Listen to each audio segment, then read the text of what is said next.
full effect. And we are just about ready. The Browns have won the toss. They defer, and so the Raiders will have the football to start. Cleveland beaten in Jacksonville last Sunday 24-6. And the Raiders defeated by Arizona last Sunday. There's Tony Sperano, third appearance since taking over as the interim head coach for the fired Dennis Allen. And his counterpart and former coaching mate with the New York Jets a couple of years back, Mike Pettin. His first season as Cleveland's head coach. We'll get into their story as this one goes on. C.J. Carey takes a knee, and that is how we get things started. Derek Carr, the second-round draft selection, onto the field. 8 touchdown passes. Already has tied him for the Raiders rookie record. Matt McGloin, who was a starter for them late last season. And Carr, they've only sacked him, Solomon, 4 times all season. They've protected him very, very well. And part of it is his high football IQ. It's what I was talking about. His ability to read the pressure, read the blitzes, and get rid of the ball quickly has helped with those numbers and helped to eliminate some of the sacks. First and 10, play action. Sold it well. Carr going to throw on the run. Completes. Andre Holmes, who's had some big moments for the Raiders over the last couple of weeks. 16 yards and a first down. Gabe Jackson, the rookie starter, 23 years of age out of Mississippi State, has played all 359 snaps so far for the Raiders. James Jones coming over from Green Bay. Long, successful run with the Packers. 7 years. Member of that Super Bowl winning team back in 2010. First and 10 after the pass play from just inside the 35.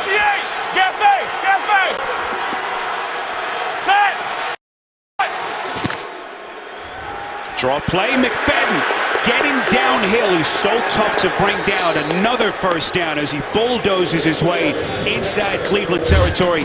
A burst of 16. Ataba Rubin, they were fearful that he would need season-ending ankle surgery early this week. He is back after missing the last 2 weeks. Carlos Dansby, their stud inside, free agent acquisition from Arizona.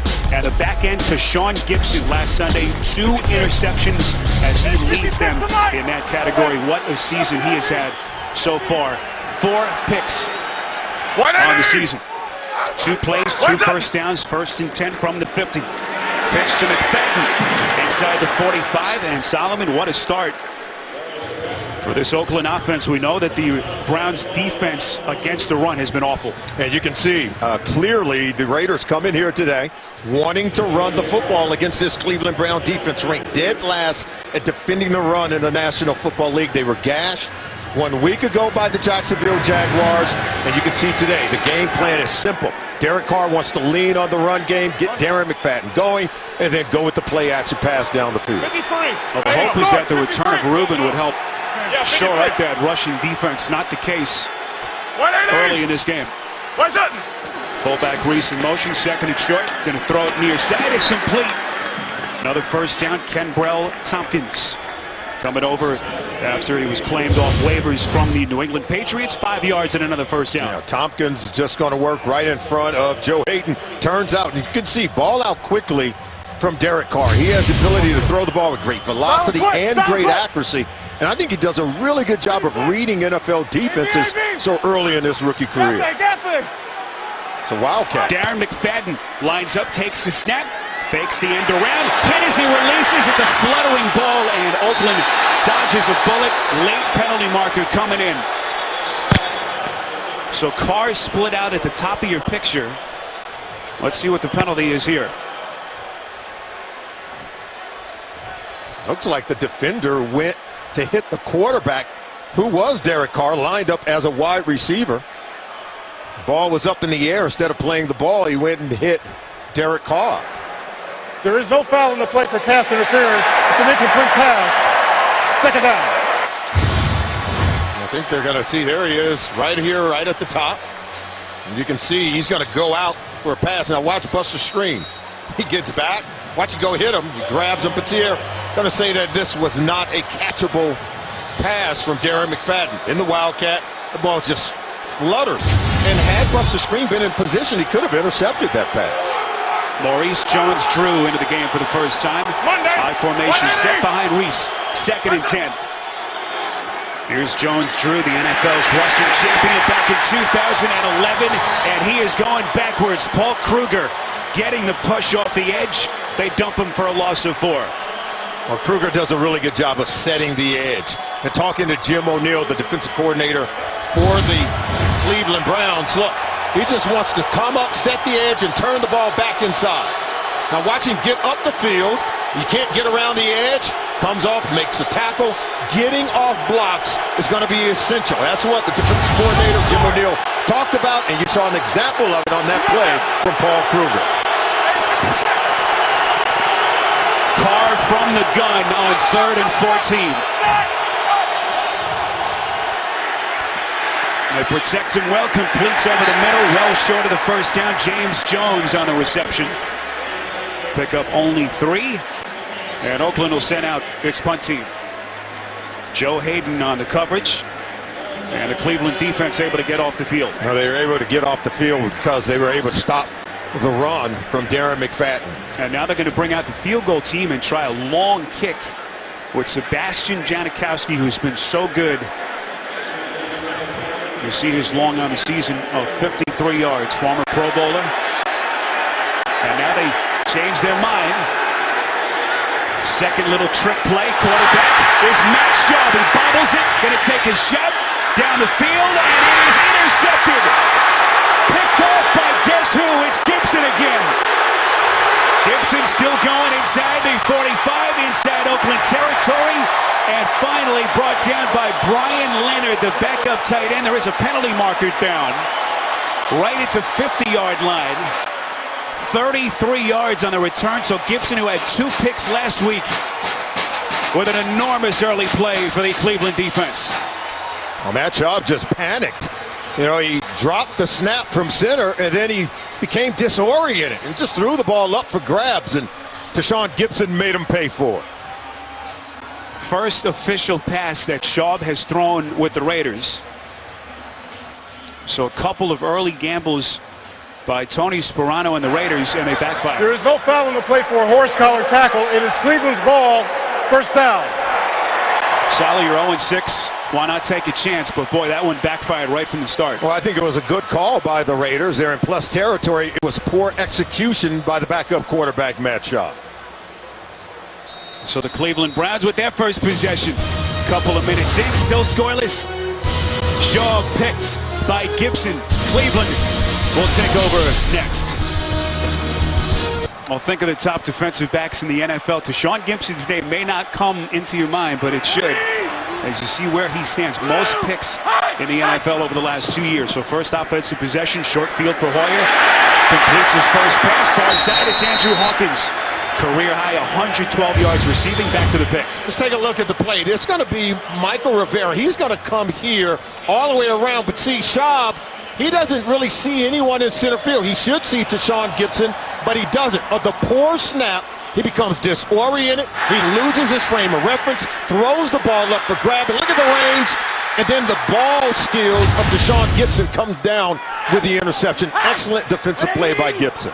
14-yard pass play makes it 1st and 10 inside the 35. Hoyer protected over the middle. It is incomplete and nearly picked. Excellent coverage by Brandon Ross, making the start for Usama Young. Went down with injury, and obviously Schaub upset. Maybe with the play call, if you can read lips. Well, doesn't mean you had to throw it. If he's not covered, then you can't throw it. It doesn't mean you have to throw it up for an interception. Just have to have better execution. Tight end Cameron in motion, 2nd and 10. Pitch play. This is Ben Tate. Trying to get to the edge. And the Raiders hold. Carlos Rogers coming up from his cornerback position to make the tackle. So here is Brian Hoyer. Worst game as a Brown last week. Still only 2 interceptions, Solomon, on the season, and you see his record now, only his 6th start with Cleveland. And I think what Hoyer has to do is prove that he can make plays when the run game struggles. Everything that he's been able to do, at least a lot of his success has come off play action passes. You take a look at Johnny Manziel. He's got to protect the football, use the run game, but in those critical moments, he's got to make positive plays. 6th start at home for Hoyer, 10th start overall. Hoyer, 3rd and 10 over the middle. It is incomplete. Cameron had it, unable to corral it. And on 4th down, kicking team will come on the field. Yeah, Jordan Cameron in the slot, matched up against the linebacker, C.O. Moore. Look, you got to make this catch. You know, Hoyer, we talked about him needing to perform and do his job. Well, you've got to reward your quarterback when he throws the ball on time, accurately. Jordan Cameron normally come down with those. Former Pro Bowl player from 1 year ago. Already you've seen the Raiders line up for a long field goal. They faked it. And now Billy Cundiff will try from 52 yards out. Wings that down here right at the perfect moment. This one has the distance, and it is good. Gorgeous kick by Cundiff as Hoyer and company take advantage of the short field and take the early lead. You're watching the NFL on CBS. The NFL on CBS is sponsored by Southwest Airlines. Book your low fare now at southwest.com. Geico. 15 minutes could save you 15% or more on car insurance. And by Verizon XLTE on America's largest, most reliable 4G LTE network. Gorgeous pictures downtown Cleveland on this Sunday in late October. Our fabulous CBS crew with us. SPERO, DEDES, Solomon Wilcots. 52-yard field goal by Billy Cundiff. And the Browns trying to get back in the win column. Take the early lead at 3-0. Browns 3-3, Oakland 0-6. 6 losses to start the year. They've dropped 12 straight dating back to last season. TJ Carey trying to make something happen, and he is hit hard right around the 10-yard line. K1 Williams making the hit, and a fabulous special teams play. 3-0, you're watching the NFL on CBS. Oh, it's back on August the 7th. LeBron James, of course, back in Cleveland, a member of the Cavaliers. Brought his kids to Browns practice, showed off his arm. We know he was a prize football star in Akron. Chance to catch up with Johnny Manziel, and LeBron in the house today in Cleveland. 3-0 Browns, second offensive possession for Derek Carr and the Raiders. Draw play, McFadden, as he is brought down after a pickup of about 3 at the 19-yard line. Solomon, a slimmed-down version of LeBron James. Yeah, he's made Cleveland the cool place to be, has he not? He's like that one-man economic stimulus package to the region. Everyone is happy to have LeBron James back here in the Cleveland area. And listen, if there's one fan base in this country that deserves something like this, it is the fans in Cleveland, starved for something positive, certainly with that franchise. Maurice Jones-Drew back into the game. Darren McFadden lined up top of your picture on 2nd and 5. McFadden watches as Jones-Drew takes the carry across the 20 and brought down at the 23-yard line. Tony Sparano saying this week he wanted to get Jones-Drew, Solomon, a little bit more involved. Till this point, he's been a non-factor. He did miss a couple of games with a fractured hand. Well, we talk about it. They're playing with a rookie quarterback, but yet they average more passing in terms of the percentage of plays than any other team in the National Football League, and they're averaging fewer rushing attempts than any other team in the National Football League. And it's not what you want for a rookie quarterback. Hey, Ricky! Set! 3rd and 2. Over the middle, first down hookup. Michael Rivera, the second-year tight end, 8 yards and another Oakland first down. Yeah, Ricky, you could hear Derek Carr calling out the protection. I mean, they want to slide to the right, and you're going to see, look, they slide the protection to the right, and here's Rivera coming over to the right. So they throw behind the blitz.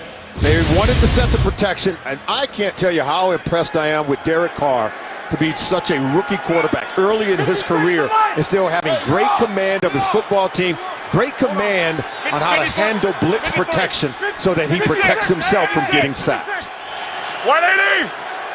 What's it? 1st and 10 from the 32. Play action, Carr all day to throw. McFadden hit on the catch, and the officials say incomplete. Excellent coverage by Craig Robertson. Let's get you to New York and an update. Bart and JB.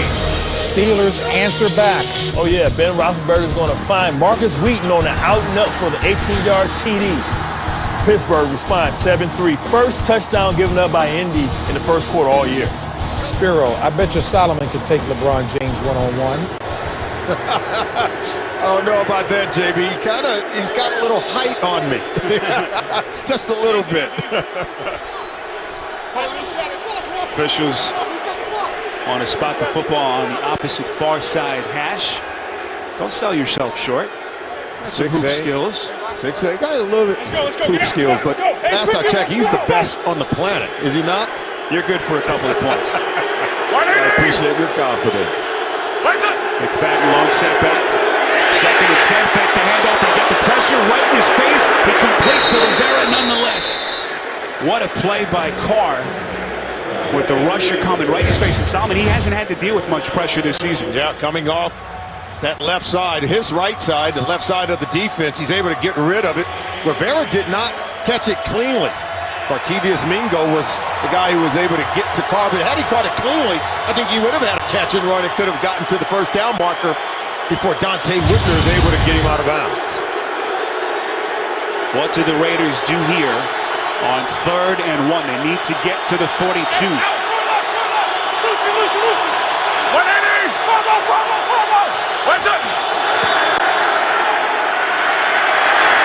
Over the middle, it's incomplete. Otaba Rubin getting his fingertip on it, and the Raiders will punt. And I think if Otaba Rubin hadn't tipped it, looked like Carlos Dansby, watch number 56, he's right behind it. He may have had an interception. But they're crowding the pocket. There you see Rubin, number 71, was able to tip it, but 56, Dansby was in great position in coverage on the back end. Rubin hurting his ankle in practice 2 weeks ago, missed the last 2 games. As Marquette King, the third-year punter, on to boot it away. Jim Leonard back deep, signals fair catch. And this one takes a Cleveland bounce. Raiders will mark it down at around the 28. Only a 33-yard punt by King. 3-0 Cleveland. You're watching the NFL on CBS. The NFL on CBS is sponsored by Wendy's Barbecue Pulled Pork, served 3 tasty ways. And by CenturyLink, your link to what's next. This is everyday wear. Well, it's not Halloween yet, but they come here dressed for a party no matter what the date is.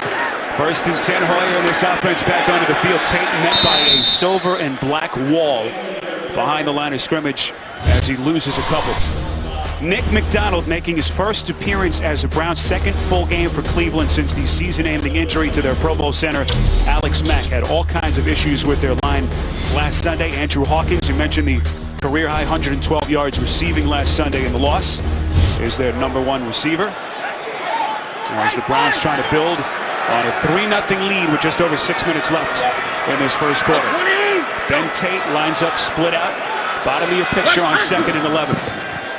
Quick pass. He's thrown to Gabriel. Catch and run across the 45. Gabriel making something happen. Still on his feet and finally brought down at around the 25-yard line. Benson Mayoya got him from the back. 49-yard catch and run from Taylor Gabriel. And I got to tell you, John Greco, who started at center 1 week ago, today, take a look at this block right here. This is what you want. That gets him going. Had to get Gabriel to the 2nd level. Excellent block. And look, Joe Petonio, 75 down the field blocking as well. Mayoya with the touchdown-saving tackle from the back. As Ben Tate, again, unable to make something happen. Justin Tuck inactive last Sunday with a knee injury. Back in the fold. C.J. Wilson making his 2nd straight start. Lamar Woodley out for the season. Khalil Mack, the 5th overall pick. Stud linebacker on the outside. And the back end, Carlos Rogers banged up with a knee injury.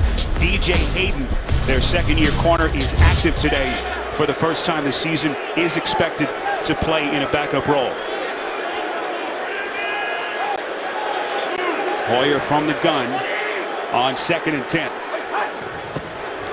Tate splits out bottom of your screen. Hoyer's pass is incomplete. Back to New York in an update. JB and Bart. 30-yard reception by Larry Fitzgerald. Key play. Oh, punctuated by Andre Ellington. Straight ahead, no fair dodging. Arizona responds 7-all. SPERO and my all-around athlete friend, Solomon Wilcots. Oh, JB probably could take on LeBron James. You know he's a great basketball player at Harvard, right? Yes, I do. He is a legend in his own right. 3rd and 10. Tate the long setback. As we move on to 5 minutes left in the quarter. Hoyer over the middle. It is caught.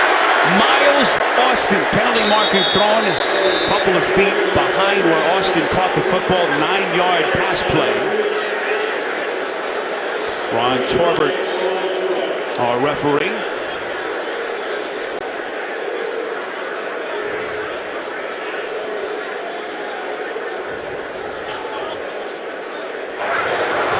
Before the pass, holding, defense, number 27, 5-yard penalty, automatic first down. So it's on Carlos Rogers and Brian Hoyer, Solomon, who has had so many issues last couple of weeks with his inaccurate passing, finds his man for the first down. Well, I love the play calling early on in this game by the coordinator, Kyle Shanahan. You saw the wide receiver screen to Taylor Gabriel. They're getting the run game going, and Hoyer is in rhythm right now. 1st and 10, pitch to Tate. Early on, this Oakland Raiders defensive front doing its job, and that has been a major Achilles heel for them so far this season as Pettin looks on. And remember, they're without their Pro Bowl center and Alex Mack. You mentioned it. Nick McDonald starting today. They moved Greco back. He had started at center 1 week ago. They're moving back to guard. I think instead of it affecting 2 positions, they would rather just have to cover for 1 in Nick McDonald. You saw Kyle Shanahan, Ben Tate, 4 carries for -2 yards, and they push him back again. C.O. Moore, the outside linebacker in his 2nd season, getting there first. Loss of 4. Well, let's show you what's going on because they run that zone scheme. It's a zone stretch.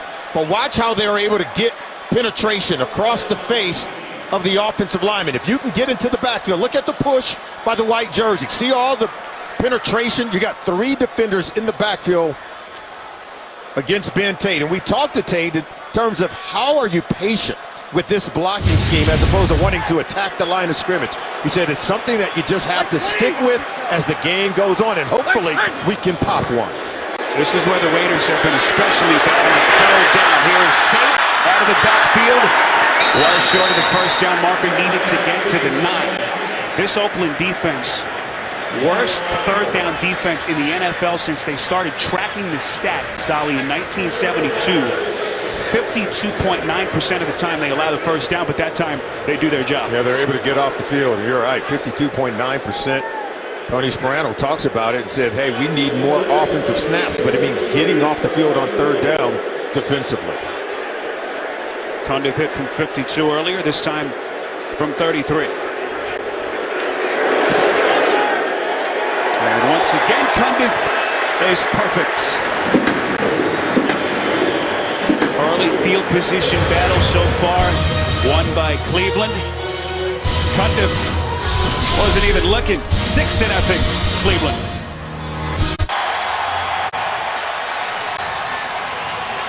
Oh, with NFL Mobile, stream live local Sunday afternoon, primetime games, and NFL Red Zone right on your mobile device. Learn more at NFL.com/mobile. SPERO, DEDES, Solomon Wilcots, our entire CBS crew from Cleveland. Week 8, couple of Billy Cundiff field goals, one from 52, one from 33. And that's where we stand, 6-0 Cleveland. As Carey takes a knee in the back of the end zone. Derek Carr, the 2nd-round quarterback, back onto the field, 0-6 start. But boy, Solomon, you wouldn't know it when he walks into the room. We had a chance to meet with him yesterday. There's nothing about this young man that would lead you to think, A, he's a rookie, and B, he's the quarterback of an 0-6 team. Yeah, we talked about it. We said his maturity and overall football readiness, it does exceed, I think, his status as a rookie quarterback. I think he learned a lot from his older brother, David Carr, a former 1st overall pick. And I think those shared experiences has helped with his growth and acceleration. Parr hands to McFadden, trying to get downhill across the 20. Boy, one thing that David has given Derek a hard time about is that he has been much more protected early on in his NFL career. David, of course, the former first overall pick by Houston in 2002, was sacked 39 times over his first 6 NFL starts, just 4 for Derek. And Derek Carr talked about it. He said he learned a lot from that experience. He said his brother had it tough on an expansion team. But I think his ability to get rid of the ball a lot faster and not take those hits, I think he learned from some of those shared experiences from his older brother. Play action from Carr, 2nd and 7, taking a shot. Near side, incomplete. Trying to locate Tompkins, who already has a catch. Buster's screen was with him step for step. Now, if you're Kimbrel Tompkins, you can't allow screen to go ahead and cut you off from this throw. So you've got to stack what we call get on top of the receiver. Run and get on top. But see how he allows screen 22 to cut him off and disrupt the timing and did not allow him to arrive where the ball was coming in. And if you're Tompkins, you've got to be able to stem that route and get in front of the defender to attack the football. 3rd and 7 from just inside the 23.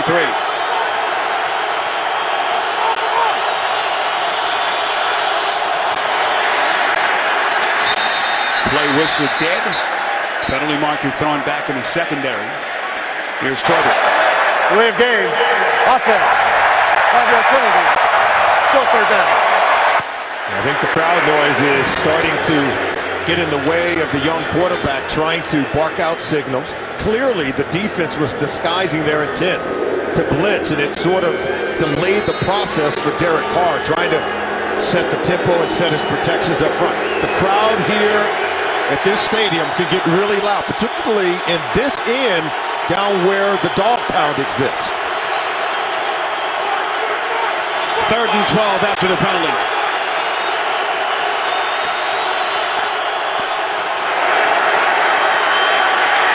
They protect Carr over the middle. It's complete. Andre Holmes, late marker, comes in right around the 30-yard line. 6-yard pass play. And this one appears to be against Oakland. Pass interference. Offense. Number 81 blocking downfield. That penalty is declined. 4th down. That's the tight end Rivera.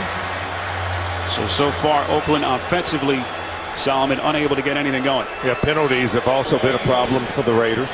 All of those things that plague teams that have a poor record, we see creeping up for the Raiders. It's something that Tony SPERO, who's now coaching his 3rd game as their head coach, he wants to be able to address it, wants to be able to make changes. Only so much he can do in a short period of time.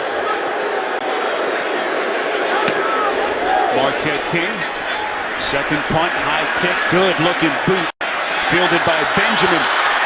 Benjamin getting to the outside across the 30, hard block as they try to clear a runway for Benjamin, run out of bounds at around the 35-yard line. A 53-yard punt by King. Coming up this week, Thursday Night Football moving to NFL Network exclusively, an NFC South clash between the Saints and the Panthers. Thursday, 8 p.m. Eastern Time, live on NFL Network. Cam Newton, Drew Brees, 2 quarterbacks will be on the marquee on Thursday night. 1st and 10, Hoyer and company back onto the field just outside the 35. Terrence West onto the field for the first time. A couple of fakes. Hoyer deep down the middle of the field has his man. It is nearly picked. Woodson had it, and what a recovery by Benjamin, who made a pretty good play to break up the pick. Well, Benjamin was wide open on this play. He's going to be at the top. He's going to come across the face of Woodson, and that ball, it has to be thrown somewhere in that area where Travis Benjamin can get it. Look, the ball doesn't go to Benjamin. It goes more to the safety, Charles Woodson. West with a short pickup, able to run close to the 40, and that's been an issue for Hoyer, Solomon. Very inaccurate over the last 2 games. Particularly on the deep balls. He had Benjamin open. I think the play was set up and designed perfectly by the coordinator, Kyle Shanahan. Had an opportunity to connect on one that was nearly intercepted. But if you're Hoyer, you have to take advantages of those shot plays down the field. Hoyer over his last 2 games just 24 of 58. Last Sunday was 16 of 41 in the loss in Jacksonville. Hoyer's pass far side is caught. Tough catch by Cameron. It's going to be short of the first down. Excellent play by Charles Woodson, who has found the fountain of youth. Wow. 18th. Make it 17th NFL season. Solomon is their leading tackler. It's an excellent play by Woodson. You can tell his experience paid off. He diagnosed the play perfectly. That takes us to the end of the first quarter. Cleveland in front of Oakland, 6-0. We'll return to Cleveland after these messages. You're watching the NFL on CBS. Spencer landing on to punt. As we welcome you back to Cleveland. Start of the second quarter, 6-0 Browns. SPERO, DEDES, Solomon Wilcots. Temperatures in the mid to low 50s right at kickoff as that sun starts to set there in Cleveland. Landing the second-year punter. Trying to pin him back inside the 20. Unable to do so. Takes a Raiders bounce into the end zone. Tomorrow on CBS, a great night for comedy, beginning with the season premiere of Two Broke Girls, followed by a new episode of The Millers. It all starts tomorrow, 8/7 Central, only CBS. So Derek Carr and this Oakland offense, Solomon, shut out in that first quarter. Still looking for their first points, and this time will start from their own 20. Raiders at 0-6, worst start for their franchise in more than a half century. 12 straight losses, longest skid since 1961-62 when they lost 19 straight. Jones drew across the 20. Pick up of a couple as we go back to New York and an update with JB and Bart. Steelers scoring defense. Andrew Luck drops back looking for Knicks. Rudy William Gay says, Andrew, your Luck's run out. 40 returns it 2 touchdowns in 41 seconds. Pittsburgh up 21-3. William Gay, 33 yards. Back to SPERO. All right, guys, we've seen the Steelers already a couple of times. As Jones drew against Stubbs. Ball came out loose, but after he made contact with the ground, so the Raiders will have it. And it'll be faced with a 3rd and long coming up. They're starting to get their safeties up close to the line of scrimmage. Look, Dante Whitner's coming. He's making plays. He's been a huge impact on this football team. Even Tashawn Gibson has talked about the influence that Whitner's had in his leadership. And the same from Jim Leonard. This secondary in Cleveland, a much improved group in 2014. Whitner, the Cleveland native, coming home, signing that free agent deal after leaving the 49ers in the offseason. 3rd and 5 from inside the 25. Carr again, all day to throw. Over the middle, he's got Jones. First down, out past the 35.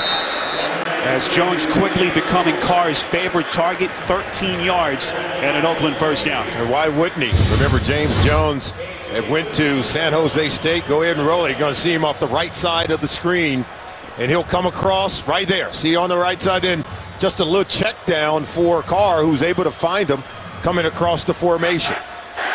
Working underneath, but, you know, James Jones and Derek Carr, they had a relationship going back to when Carr was at Fresno State in college. 1st and 10. End around play. This is Tompkins coming back across the 40, lunges forward to the 45-yard line. Jones's college receivers coach at San Jose State was a gentleman by the name of Keith Williams.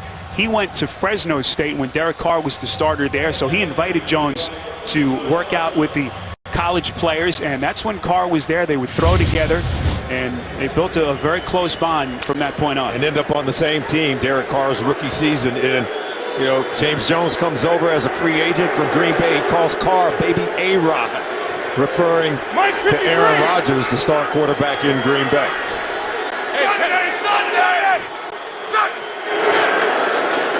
2nd and 3, John Drew. This is the most we've seen him for this Oakland offense. Jones Drew, we mentioned the 2 games missed with the fractured hand earlier in the season. Only 48 yards rushing on the season, Solomon, entering this game today. Yeah, they don't average a lot of rushing attempts. We talked about comparing Derek Carr to baby A-Rod to Aaron Rodgers. They're giving him a lot of opportunities to throw the football. But even Tony Sperano has talked about it. We've got to get back to having more balance on offense, giving Darren McFadden, Maurice Jones-Drew more opportunities to run it. They believe the offense will begin to improve if they can run the ball more effectively and more efficiently. James Drew coming out to measure. Needed to get right at the 48-yard line for the first down. And they're going to be inches short. Solomon mentioned earlier they have thrown highest percentage of the NFL. And that ground game, Solomon, just has not produced very much. Okay, this is historically bad in the National Football League and in Oakland Raiders history. The lowest yards per game in Oakland Raiders history, averaging under 70 rushing yards per game during the 2014 season.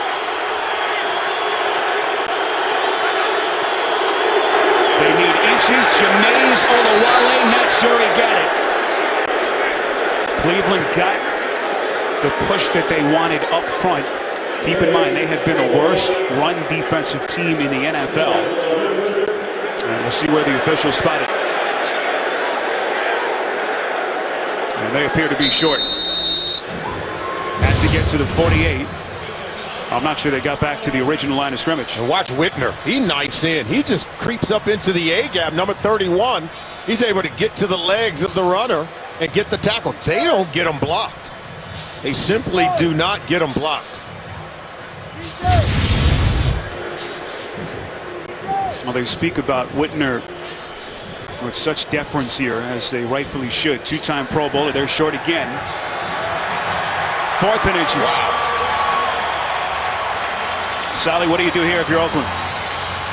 I think you got to play the battle of field position. You're only down 6-0. Remember, they've already elected not to kick the field goal when they had an opportunity. They go for it. Matt Schaub throws the interception.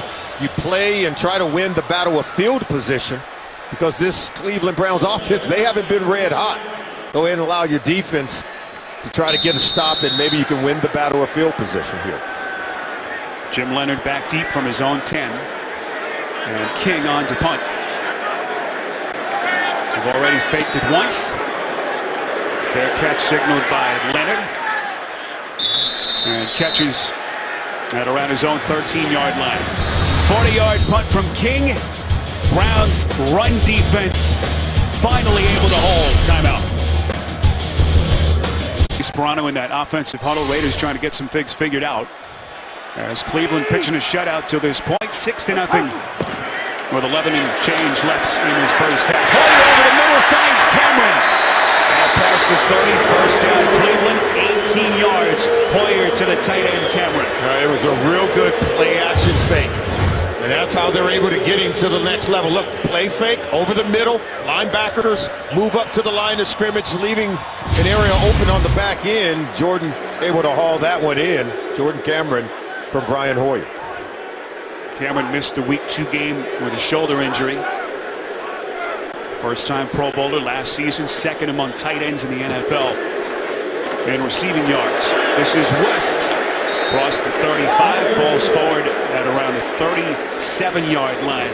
Cleveland entered last Sunday's game 3rd in the league in rushing, didn't run well, and that's carried over Sally today. Yeah, their offensive line is allowing penetration. Look, a white jersey in the backfield of the Cleveland Browns, the running back, Bente, and others have no chance of getting back to the line of scrimmage. They've got to seal off that wall and allow the runner to get to the second level. Raiders coming on the blitz, and they got to West again. C.O. Moore coming right over center. Now keep in mind, this is the 2nd full game since the season-ending injury to Alex Mack, Pro Bowl center. You don't lose a guy of his caliber, Sally, and recover very quickly. But boy, they didn't expect it to be this much of a struggle. Yeah, and some of this really is about what the defense is doing. And right now what you're seeing is these Oakland Raiders, they understand that Cleveland have to be able to run the football. We talked about it at the beginning of the game. You're blitzing the run if you're the Oakland Raiders, getting the linebackers up to the line of scrimmage and shooting the gaps. Hoyer, 3rd and 6. Near side, it's caught. That's Hawkins. Pushed out of bounds at around the 44-yard line. 7-yard pass play and a Cleveland first down. I think it's critical if you're Hoyer. When you have these short throws, you've got to be very accurate. Putting the ball on your receiver, allowing them to haul it in. Hawkins was able to do it. We saw the play action pass to Jordan Cameron. Right now, Hoyer's starting to get into rhythm. Hoyer, 6 of 10, 96 yards passing. I formation set. As the whistle is blown, looks like a timeout. No signal from the officials. Looks like the Browns are going to take a timeout. First charge timeout. Oakland. Or the Raiders. This is a 30-second timeout. Didn't like how they were set up defensively. 6-0 Cleveland, under 9 left before halftime. You're watching the NFL on CBS. 1st and 10 after the Oakland timeout. Hoyer play action. Fires over the middle. It's caught. And another Cleveland first down to Andrew Hawkins. The leading receiver, 17 yards. Is Hoyer now starting to find a rhythm? Yeah, he's finding it with play action pass. Kyle Shanahan understands his quarterback. Hoyer's at his best when the run game's working. And so is the play action pass. And Hawkins is the guy that's been the #1 target in this offense. Take a look at it in terms of where he ranks, but yet to have a touchdown reception all season long. But boy, is he the go-to guy on all other downs. Following up his 112-yard performance last Sunday, 38 yards so far today. And Terrence West ducks inside the 40, pickup of a couple. Back to New York and an update with JB and Bart. Bart, you knew Andrew Luck would answer back. Oh, yes, and he did, finding Dwayne Allen up the seam for the 21-yard touchdown. Allen, 6th of the year. Colts close the gap, 10-21. Back to SPERO and Solomon. Yeah, JB, Andrew Luck's not shy about going back up top, even after getting intercepted. You love the way that he's just aggressive at attacking the defense. Colts looking for his 6th consecutive win. Here's Hoyer. He's hit his last 4 passes. Over the middle. What a leaping grab by Cameron. And boy, did he pay the price. And could we see a defensive penalty on the hit? 22 yards as Cameron sacrifices his body. Boy, he did lay out for that one. And then he took a hit as he was coming down to catch the ball. Looks like Brandy and Ross. Personal foul, unnecessary roughness, defense. Number 29, high hit to a defenseless player. It's half the distance from the end of the run. Automatic first down. Can't lead to the head. He's certainly in a defenseless position. And there's the shot to the head from Ross.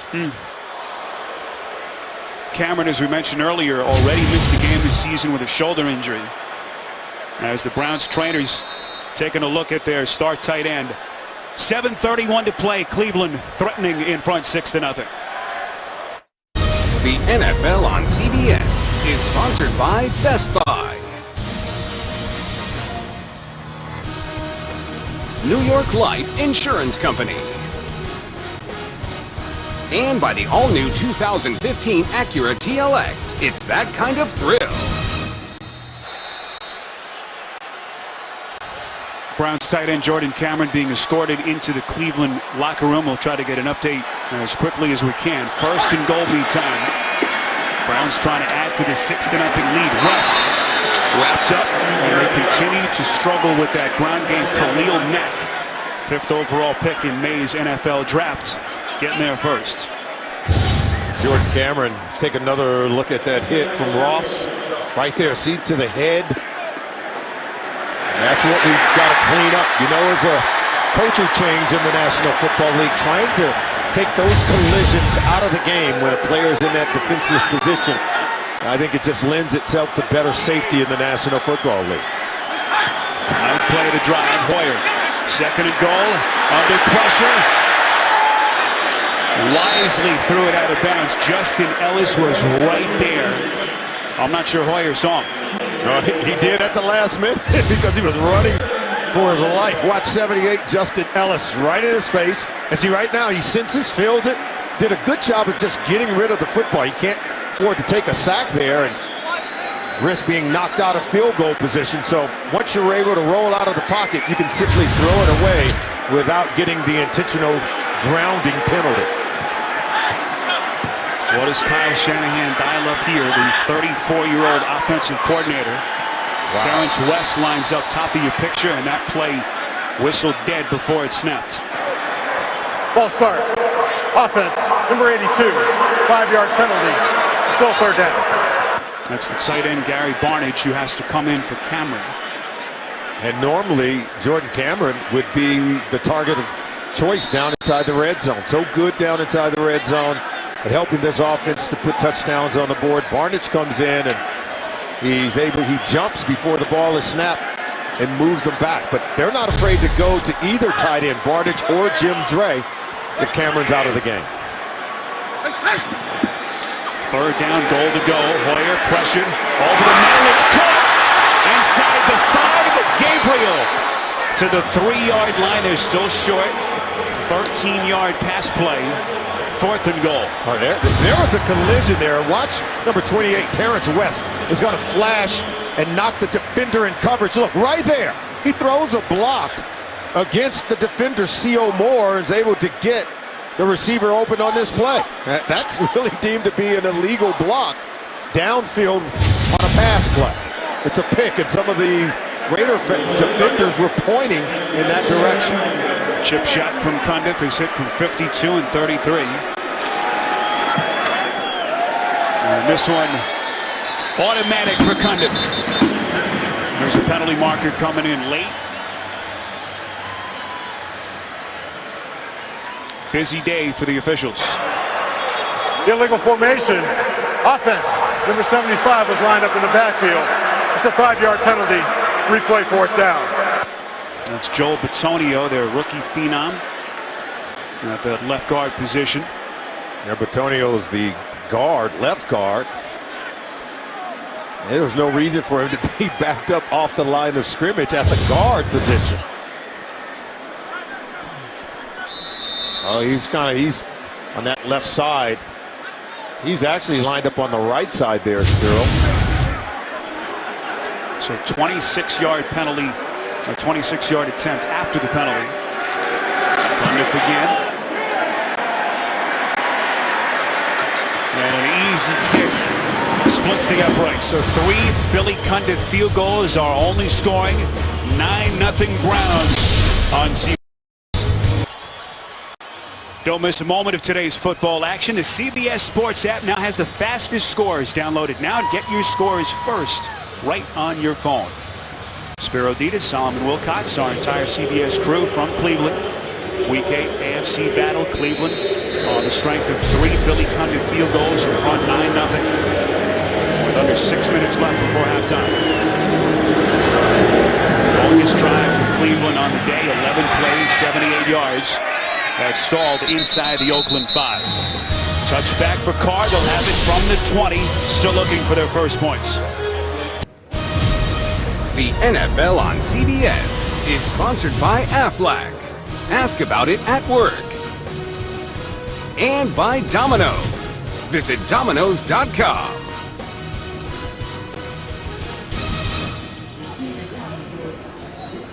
Rock and Roll Hall of Fame, a must-stop for any visitor to this great city of Cleveland. Short walk from where we are here for the Browns and the Raiders. Coming up tomorrow on CBS, it's a case so big these geniuses will need some help. NCIS Los Angeles' Linda Hunt guest stars on a new Scorpion tomorrow, 9/8 Central, only CBS. Can the Raiders get on the scoreboard here before halftime? Carr play action, finds the fullback Reese. Was a question mark coming in with a quad injury. We go back to New York and an update with JB. Pittsburgh showing off. Yeah, man, they must have heard Coach's pregame speech on the show. Antonio Brown for the 8-yard touchdown. Pittsburgh up 28-10. Coach did say it defiantly, too, didn't he, Barton? Yeah, he did. I'm with you when you're right, though, Coach. Back to Spero and Solomon. Anytime you call a team soft, JB, they respond. Always. McFadden trying to get to the 25-yard line. Well, you think back a couple of weeks ago, Raiders almost upset the Chargers scored 28 points. That was the only game this season, Solomon, that they've scored better than 14 points in a game. Yeah, it was a game where Derek Carr was red hot, 4 touchdown passes in that game. And Coach Sperano's trying to find some kind of balance, trying to integrate the running backs into the offense, get the run game going. They believe in Derek Carr. We told you he brings a lot of hope to this offensive football team. And he may have to throw it a lot here today in order for them to manufacture some offense.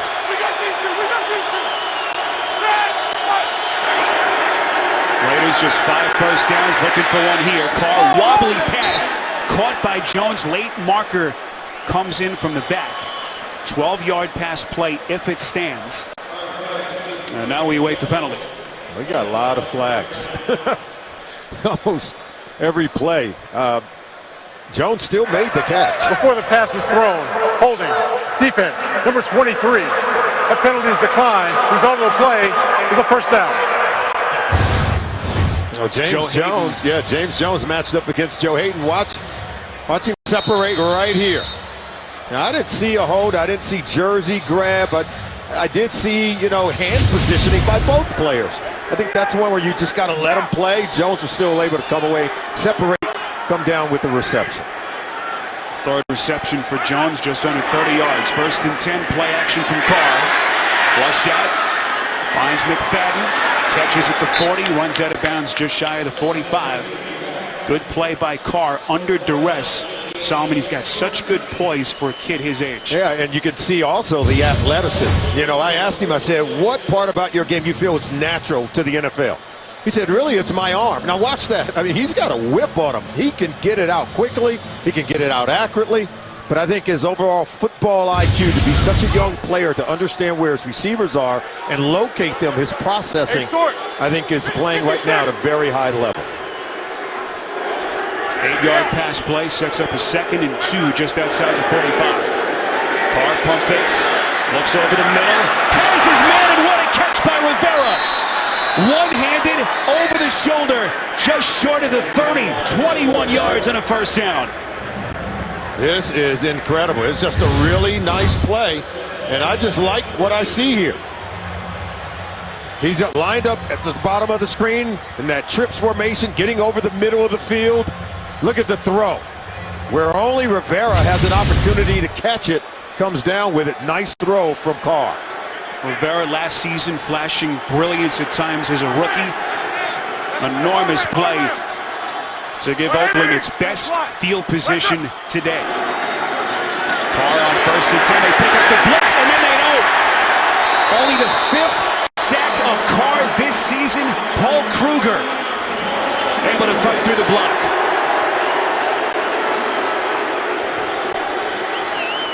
They're able to get pressure on him, and he doesn't have time to get rid of this one. He turns around, look at this. Pressure right there in his face. Didn't even sense it coming, as Menelik Watson was beat on the play by Kruger. 3rd sack of the season for Kruger. Disappointing first year as a Brown last season after signing that monster free agent contract, leaving Baltimore. 2nd and 13. Carr pump fakes, looks right, completes over the middle. That's Holmes. We'll see where the officials spot the football. It's a pickup of 7. As we come up on the 2-minute warning, Raiders still with 2 timeouts in their back pocket, looking for their first points. Well, Carr has been trying all day to get him on the scoreboard. They are driving here. You're watching the NFL on CBS. Coming up, the Verizon Halftime Report will send you to New York. JB, Tony, Bart, Boomer, and Coach Cowher will take you around the NFL Week 8, plus a preview of Thursday Night Football on NFL Network. That's next on the Verizon Halftime Report. Biggest offensive play of the day for Carr and the Raiders, 3rd and 5. Slings it far side. Back shoulder throw for Jones is incomplete. Justin Gilbert, the rookie, had his best performance last Sunday, breaks it up. Raiders will kick the field goal. Now watch this. He's going to have Kimbrough Tompkins come wide open. Instead, he goes there, but he's got to stay committed to reading the defense. And right there, go ahead, stop it. You can see him wide open underneath. Right there. There's going to be Kimbrough Tompkins. Instead, he goes up top. missed the opportunity to create a first down. 46-yard attempt by Janikowski, boots it through as he has done so many times in his 15-year career. And a 53-yarder last Sunday. And finally gets the Raiders on the board. Justin Gilbert, the 8th overall pick, with a huge defensive play. As Oakland's scoring summary, they go 53 yards, 9 plays, 46-yard kick by that man, Sebastian Janikowski. A one-time Pro Bowler and All-Pro back in 2011. Low bouncing kick, fielded by Marlon Moore in his end zone. Hoyer will have it from the 20 with a minute 50 left in this first half. Another reminder coming up next, the Verizon Halftime Report will get you to New York. All the latest scores and highlights, as well as a preview of Thursday Night Football coming up on NFL Network. It's all next on the Verizon Halftime Report. Neither team able to get into the end zone yet. 4 field goals are scoring. 9-3 Cleveland. And the Browns with all 3 timeouts left. SPERO, DEDES, Solomon, Wilcots, our entire CBS crew. Hoyer from the gun on 1st and 10.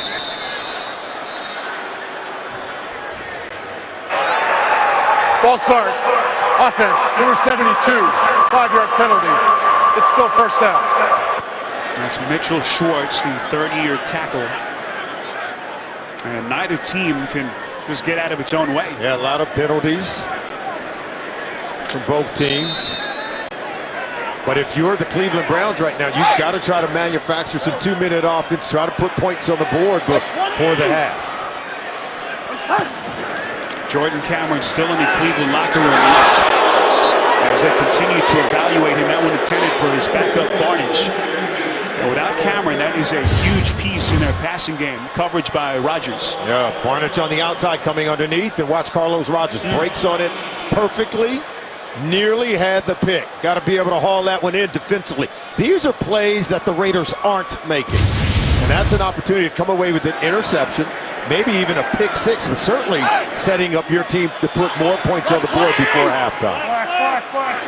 Cameron's return questionable at this point. He's going through the concussion protocol. Another flag. Another penalty marker thrown. And this one appears to be against Cleveland yet again. Ball start. Offense, number 19. 5-yard penalty. It's still 2nd down. Solly, some of these games have felt like it's the preseason with the level of penalty markers. Oh, absolutely. It's just one of those things, but the players have to do better in terms of their discipline and understanding the rules. 2nd and 20, draw play. It's Ben Tate trying to get to the 15-yard line.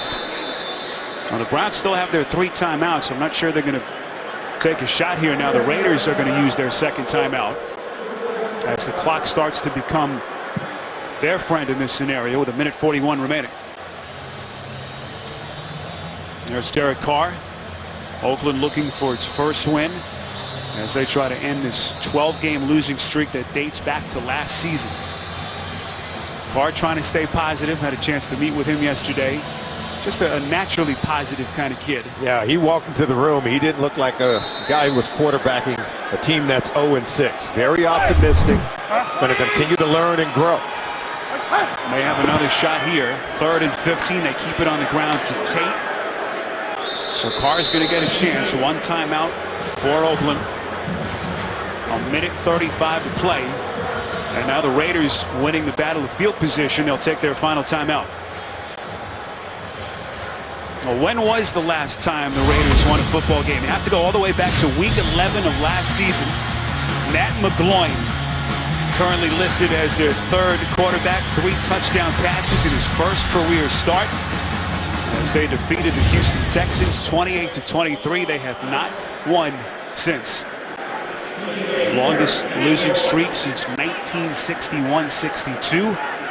And the Browns, meantime, trying to avoid the indignity of losing to a winless team in as many weeks. Landing on the punt. TJ Carey back deep for the Raiders.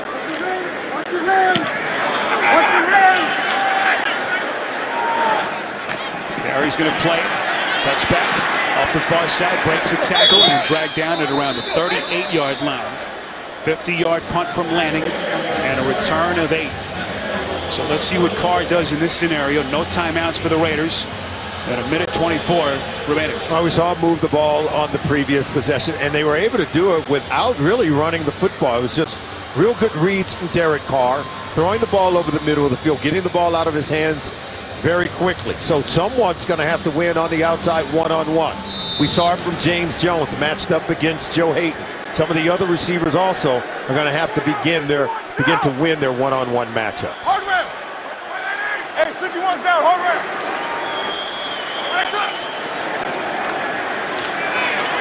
Carr slings it over the middle. It's his man. It's Holmes inside the 35-yard line as Carr burns him for 30. Justin Gilbert on the tackle. And this throw from Derek Carr, boy, was it a heater.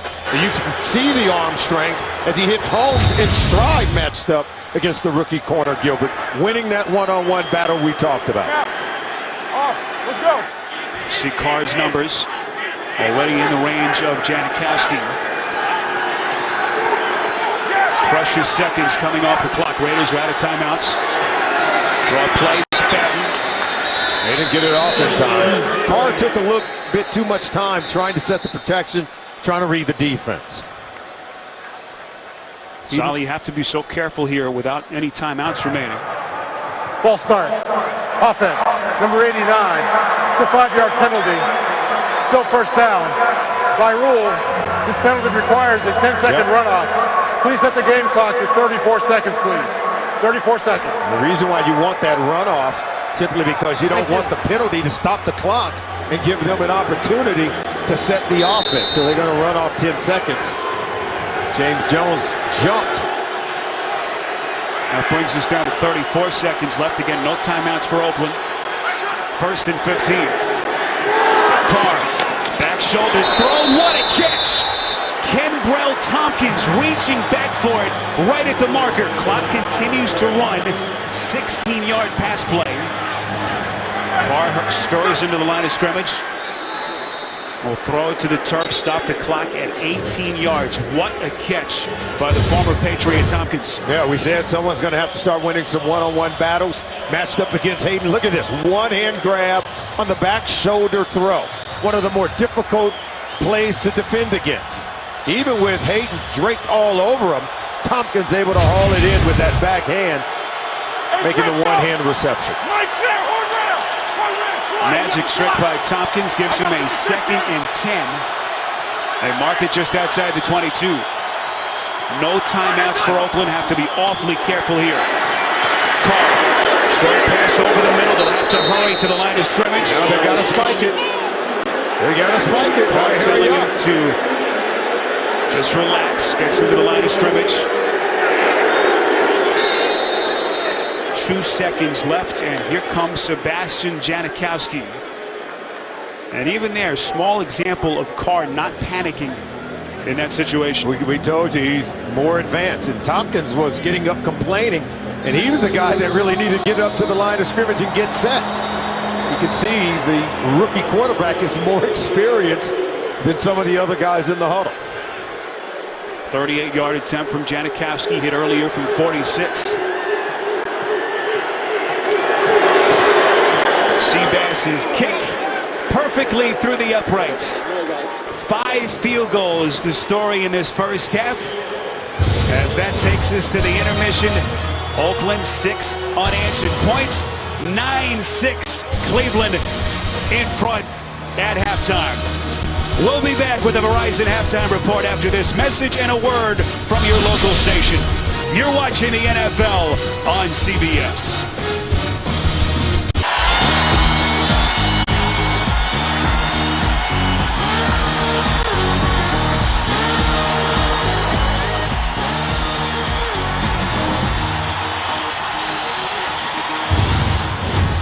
Nine-6 are score at halftime. Cleveland in front, but the Raiders with 6 unanswered points. SPERO, DEDES, Solomon, WILCOTS back with you in our CBS booth. Started slowly, did the Raiders offensively. Couple of field goals. Carr started to get comfortable. How do they win the game in the second? You know, I think they've got to put the game in the hands of Derek Carr. And Cleveland, they've got to be able to run the football. Only 17 yards rushing in the first half. You get the sense that if either offense had to become solely reliant upon the quarterback making plays, you get the sense that the Raiders, with the younger Derek Carr, is more suited to really just throw the football and manage the offense to get the ball into the end zone. He looked good in the first half. He's going to have to be careful, avoid the turnovers here in the second half, but his defense needs to shut down Cleveland from running the football if the Raiders are going to have a chance of winning this game here in the second half.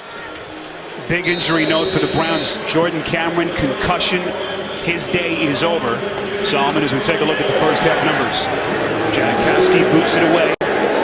And Marlon Moore watches it sail through the back of the end zone. So the Raiders, if you've just joined us, lone remaining winless team in the NFL. Brian Hoyer, meantime, at Cleveland, trying to bounce back from a very disappointing 24-6 defeat in Jacksonville last Sunday. Hoyer suffering through his worst appearance as a Brown in that game. Solomon, how did he look to you in the first half? I thought he looked better, and I thought he was able to work the play-action pass. And I don't know why the Raiders defense are biting on these play-action fakes when Cleveland hasn't been effective running the football. No sense in biting toward the line of scrimmage until they begin to run the football more effectively. This has been Tate, ineffective in the first half. 7 carries, 6 yards. As you see the first half possessions for the Browns. And then they did have the 11-play drive for 78 yards. They had to settle for the field goal. So they've been able to sustain some drives, but they haven't been able to produce down inside the red zone with Jordan Cameron out. They're going to have to find another weapon, someone who can get open in that short intermediate portion of the field to be able to get the ball into the end zone. Play action from Hoyer. Buys himself some time, nowhere to throw, runs out of bounds. Excellent coverage down the field. Solomon, it's surprising that the play action has worked even a little bit with the ineffective ground game for Cleveland. There's a couple of things missing from the Cleveland Browns offense, especially today. Their inability to run the football, as you talked about, and their ability to produce real big explosive pass plays for Kyle Shanahan's offense. Getting the ball down the field. They missed on an opportunity in the first half to get the ball to Travis Benjamin. But other than play action pass, they're not taking any shots throwing the ball down the field. Browns, you see, just 1 for 6 on third down today. Hoyer over the middle, wobbly pass, nearly intercepted again. So a quick 3 and out for the Browns to start the second half. Off the hands of Brown, the corner. And the Browns will punt. Yeah, and see, they're in that bunch formation. Number 16, that's Hawkins clearing out so that they can bring, look, Gabriel underneath, but he doesn't fight across the face of the defender. The ball goes down for an incompletion. They've got to find a way to stretch the field in order to open up those underneath routes. Terrell Brown, the Raiders cornerback, crossing the bay after 7 years with the 49ers. Making a play on third down as Oakland's defense getting off the field. This is Carey. Wants to play it, hugging that far side. And Derek Carr back onto the field after a 54-yard punt from Lanning in a 3-point game.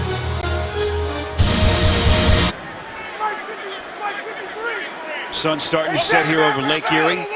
Just over a minute gone by, second half. First, second half possession for Derek Carr and the Raiders. 1st and 10 from the 30. Here's McFadden getting downhill. He almost yanked his helmet off as he gets to the 34. Let's get you our wisdom of Solomon here in week 8. Take a look at the quarterback draft class in 2014. Blake Bortles, remember, he was the 3rd overall pick taken by the Jacksonville Jaguars, has already won a game as a starter. Johnny Manziel has only attempted 1 pass attempt as a pro, and Teddy Bridgewater, last pick in the 1st round, he's won for his football team.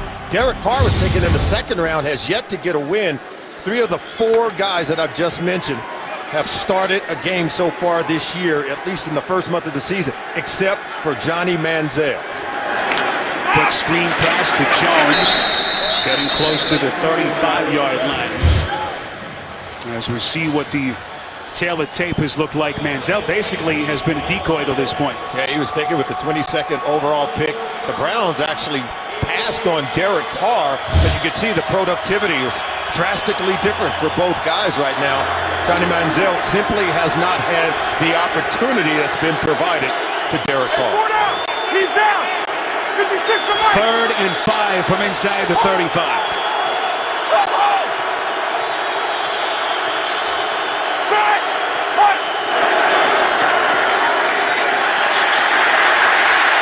Carr flushed out. He was just going to throw it out of bounds. He's rarely made the big mistake, Solomon, to hurt his team. They had the good protection initially, and then Jabal Sheard come in with the pressure. Yeah, you can't say enough about the poise he has. Vision down the field. He's told us, he says, I'm comfortable against blitzing defenses. He says, I've been around NFL defenses, at least watching tape, since I was in high school. You talk about the time spent with his older brother. He was watching just as much tape while his brother was a starting quarterback for the Houston Texans.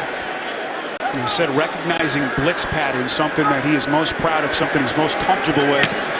Awfully rare for a rookie quarterback in the NFL. Takes a Raiders bounce inside 30. 37-yard punt from Marquette King. Early stages, second half, 9-6, Cleveland in front. The NFL on CBS is sponsored by Southwest Airlines. Book your low fare now at southwest.com. Microsoft Surface, the official tablet of the NFL. And by Ford. Beautiful things happen when you go further.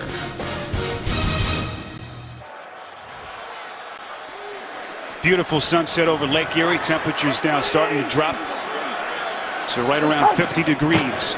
Isaiah Crowell, first time we've seen him, he goes play action. And then Crowell out of the backfield makes the catch. We just brought his name up, Solomon, during the timeout. Hadn't seen him till this point, and with nothing working with this ground attack, why not give the rookie a chance? Yeah, we talked about it at the beginning of the game. They have a trio of running backs, and you can see Terrence West on the sideline. They try to get his attention with inactivity, and in the meantime, Crowell has come in and produced huge for this offense when he has the ball in his hands. Keep in mind, Jordan Cameron out with a concussion, if you've just joined us, late first half. Here's Crowell on second and short. You mentioned Terrence West. They inactivated him for the win, the big win over the Steelers a couple of weeks ago. Wanted to send him a message.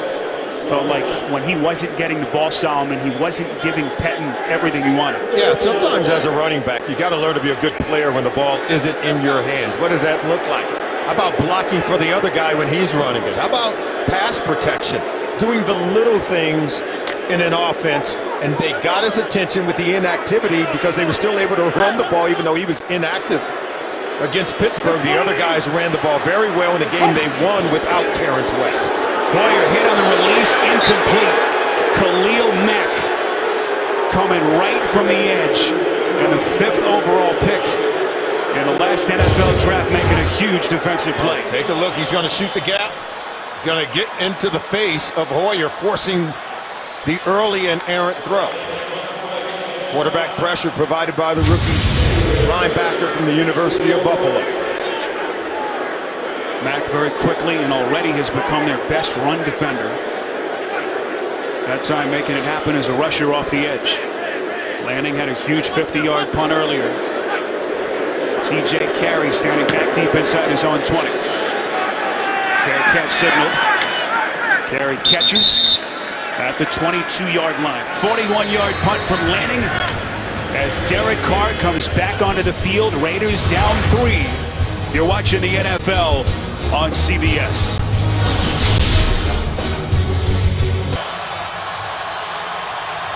Well, neither team able to get into the end zone to this point. 5 field goals, all the scoring we've seen.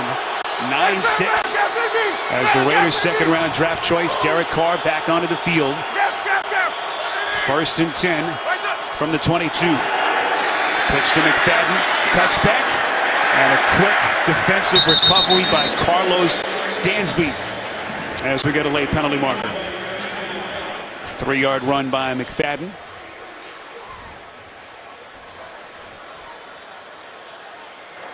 Holding. Offense. Number 77. It's a 10-yard penalty. Replay first down.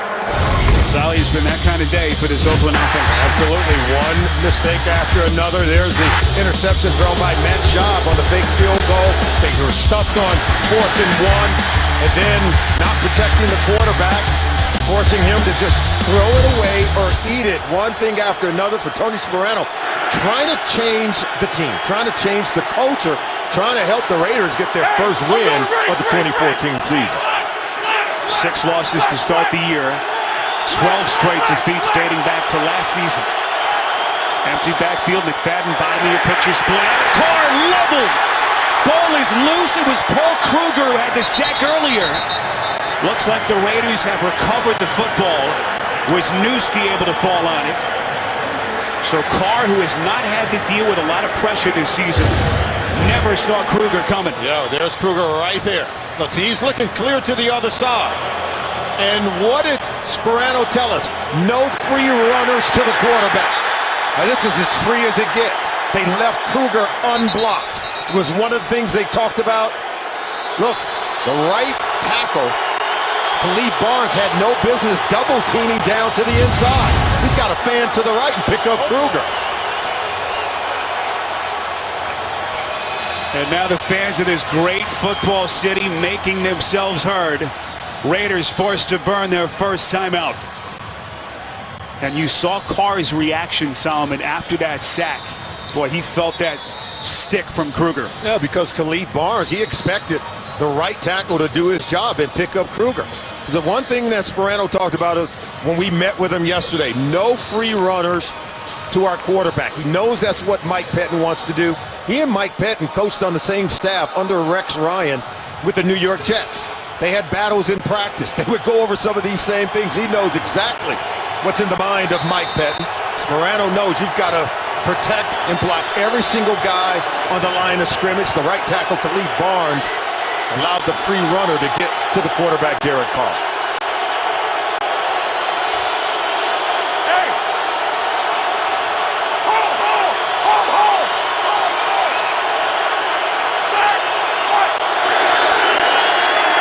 Second and 23, Carr nowhere to go. He just spikes the football into the turf.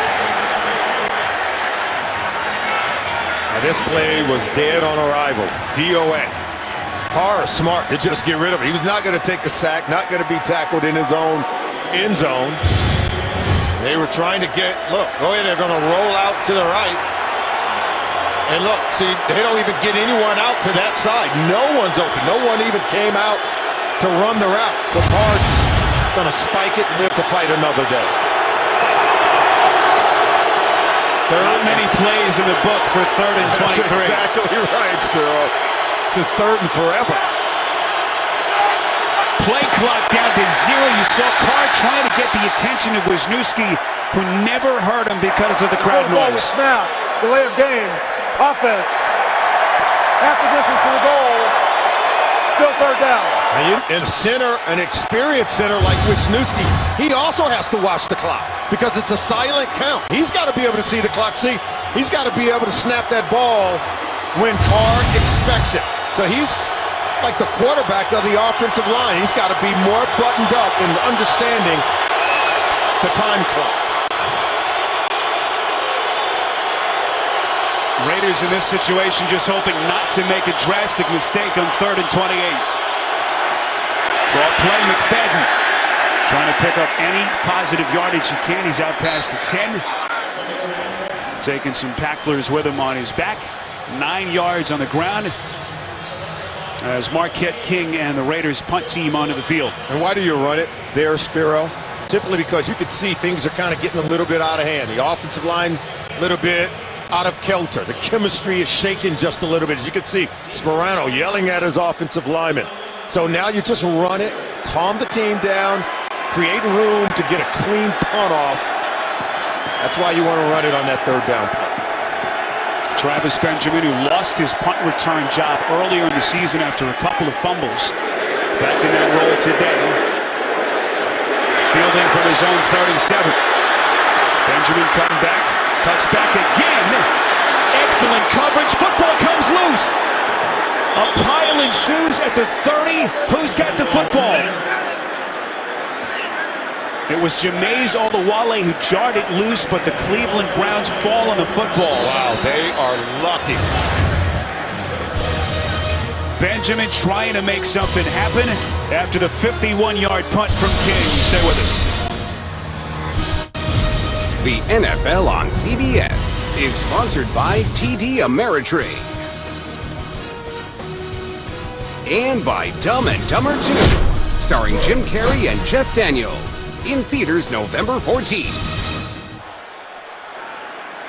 Each team with 2 3-and-outs. No first down since halftime. If you like defense, you come to the right place. 1st and 10. Hoyer throwing from his back foot to Austin. Catch and run, first down, and a lot more. On that Cleveland sideline, Austin goes for 22 yards as the Browns move the chains. Well, they needed this play. They needed something to wake up this dormant offense here in the second half of the ball game. Miles Austin is able to separate. Hoyer's able to find him. These Cleveland Browns, they're trying to avoid losing to a winless team in consecutive weeks. A streak of games where they feel like they have to be able to put some in the win column.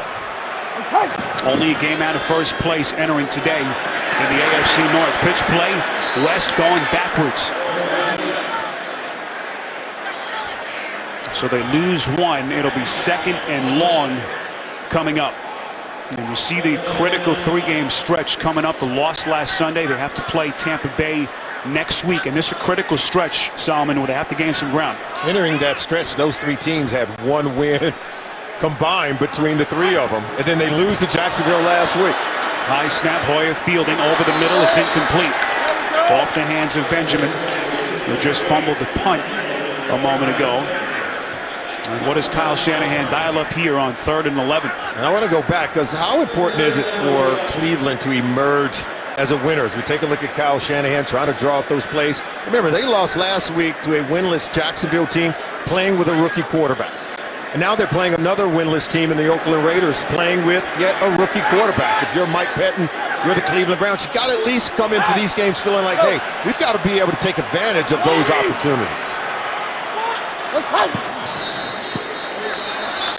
Penalties whistle to play dead. This one against the Browns, it'll be a false start. Yeah, and you get moments like this. The Browns have to play better. False start. Offense, number 68. It's a 5-yard penalty. Still 3rd down. Well, that's Nick McDonald. And as you see Cleveland trying to avoid being the first team to ever lose to back-to-back clubs in consecutive weeks after week 7. It's never happened. In the 95-year history of the league. You mean that's never happened? Wow. Mike Pettin doesn't want it to be his guys, that's for sure. Only a 3-point lead with inside of 8 minutes left in the quarter. Hoyer steps up in the pocket, completes. That's West. Inside the 45, takes on a hard hit at the 44 for more. 10 yards, well short of the first down, as the Raiders defense gets off the field. A really nice effort by Terrence West. This is what they talked about, wanting more from him. Ball's not in his hands, but watch the route. Running a good route, getting open, turn around, and then trying to create some positive gains after making that catch. Well, you knew the absence of Alex Mack would loom large for Cleveland's offense. Not sure anyone thought it would have this kind of impact. Suddenly their running game has come to a screeching halt. And Brian Hoyer and their offense has looked awfully exposed over the last 2 weeks. They're caught by Carey. Derek Carr and the Raiders down 3 when we come back. Mike Pettin's Browns 3-point lead over the Raiders. Derek Carr onto the field, again pinned back inside his own 10 to start a drive. Play action. Screen pass to McFadden. Breaks a tackle, taken on a tackler at the 15-yard line. Again using that frame to pick up 7. A frustrating day for these two coaches who know each other very well. Spent 1 year together on Rex Ryan's staff with the Jets. Mike Pettin on the defensive side of the football, and Tony Sperano, offensive coordinator. Can we get Tony a step stool, by the way? We met with Mike Pettin yesterday, and he said, you know, look, we're both two hot-blooded Italians. I'm more likely to get an ulcer because I keep those emotions in. Sperano, a guy who wears his emotions on his sleeve, as we already have seen today. Draw play, McFadden not able to get to the ends. They dump him for a loss. Hayden getting there first. Hayden was able to set the edge, defending the run. And this is where I think Hayden don't get enough credit for his tenacity playing as a secondary member. He's going to come out here and watch him come up and contain, and is willing to be a tackler, not just a cover guy. He knows how to get physical against some of the bigger running backs in the National Football League. Now the crowd here is getting excited.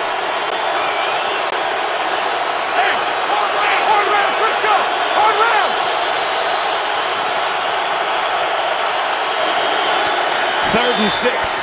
Over the middle, McFadden makes the catch.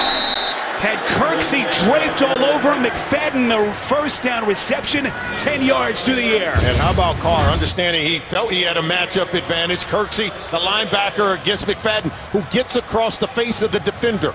Once you do that, it's an easier throw for Carr to make.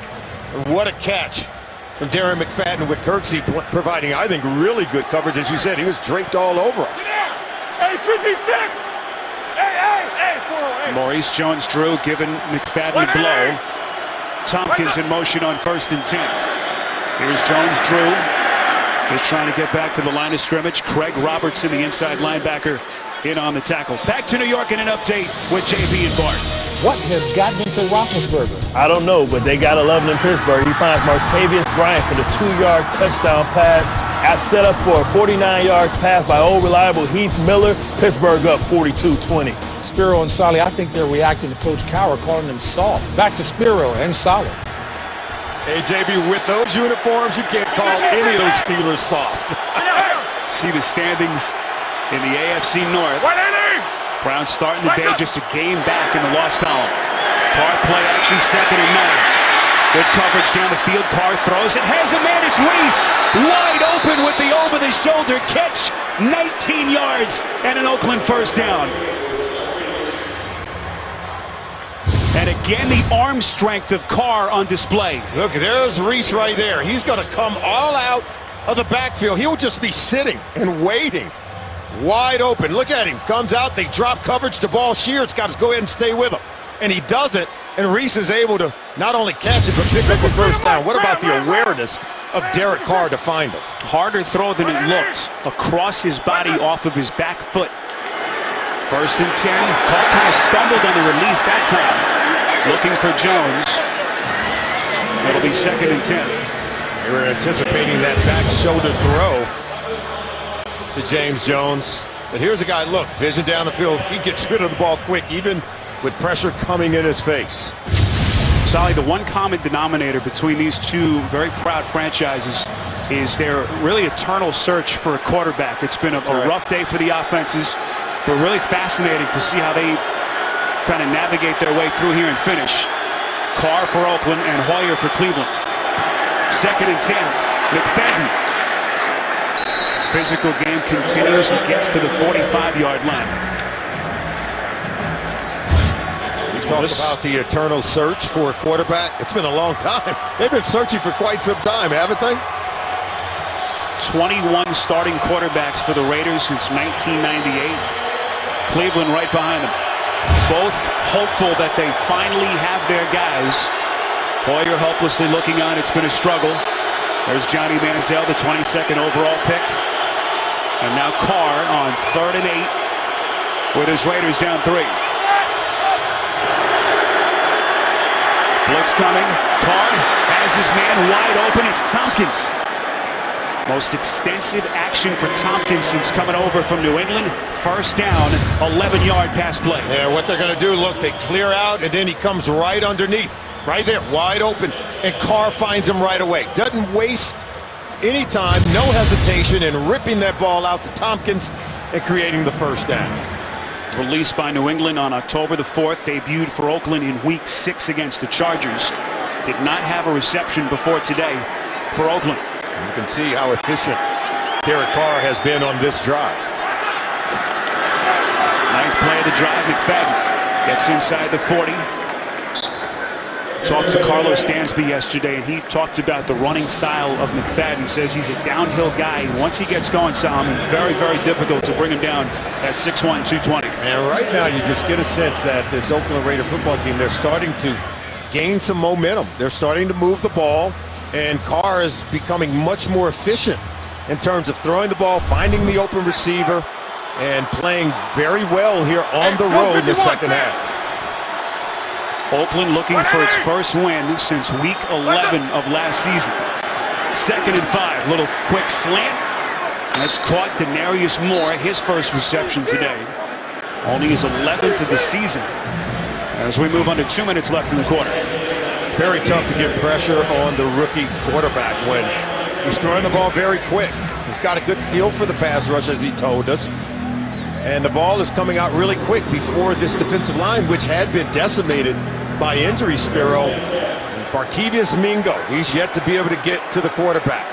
We saw Kruger get to the quarterback once, but no consistent pressure on Carr in this game. First down pass to Moore, gives it a 1st and 10 Carr. Quick release to Reese. Brought down low at the 30. Buster screen on the tackle. And a long extended drive. Haven't seen too many of these today for the Raiders. You notice those quick passes by Carr. Just really quick, nice and quick. Everything clearly defined for the young quarterback. And when you can get rid of the ball this quick, it makes it tough for the big defensive lineman to get any kind of pressure. And they're starting to grasp for air just to try to get any pressure on Carr. Carr 6 of 7 on the drive for just under 60 yards. 2nd and 6. McFadden has some real estate. Loses the football. Cleveland has it. It's Hayden. Hayden across the 45 and brought down just short of the 50 by Jameis Olawale. They call Dante Whitner the enforcer. He came up from the back end and laid the lick on Darren McFadden. That ball just shot out like a torpedo right into the hands of Joe Hayden. Now take a look. He's going to come up from here just as McFadden comes back right there. Now, this is just incredible. Coming from the second level like a missile right there. Ball shoots out, and Hayden's able to recover. This is why he's a great intimidator, excellent tackler, being physical at the point of attack. This is why they signed him as an unrestricted free agent coming over to this Cleveland Browns secondary. That's why you signed a guy to a $28 million contract. Major league hit. Hoyer wide open is his man. Hawkins down to the 20-yard line. 32 yards and a Cleveland first down, and how quickly the game turns for the Browns. Just like that, momentum shifts back. Turnovers are the great equalizer, and it has given the momentum back to the Cleveland Browns as Brian Hoyer going up top and looking for more points as we head into the fourth. 9-6 Cleveland.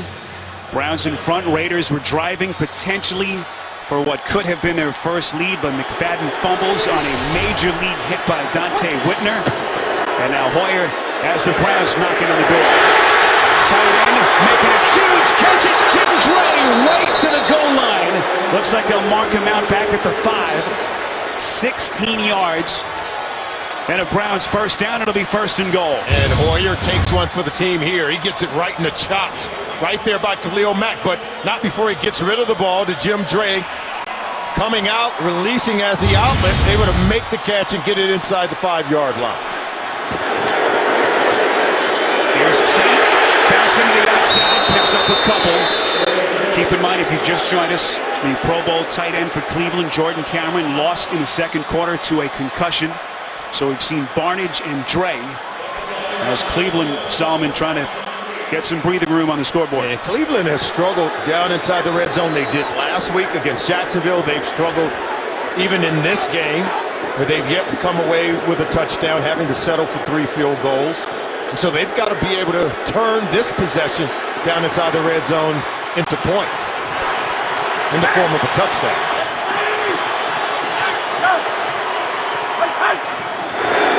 No touchdown for either team. Hoyer, and they finally punch it in. It's Hawkins for 6.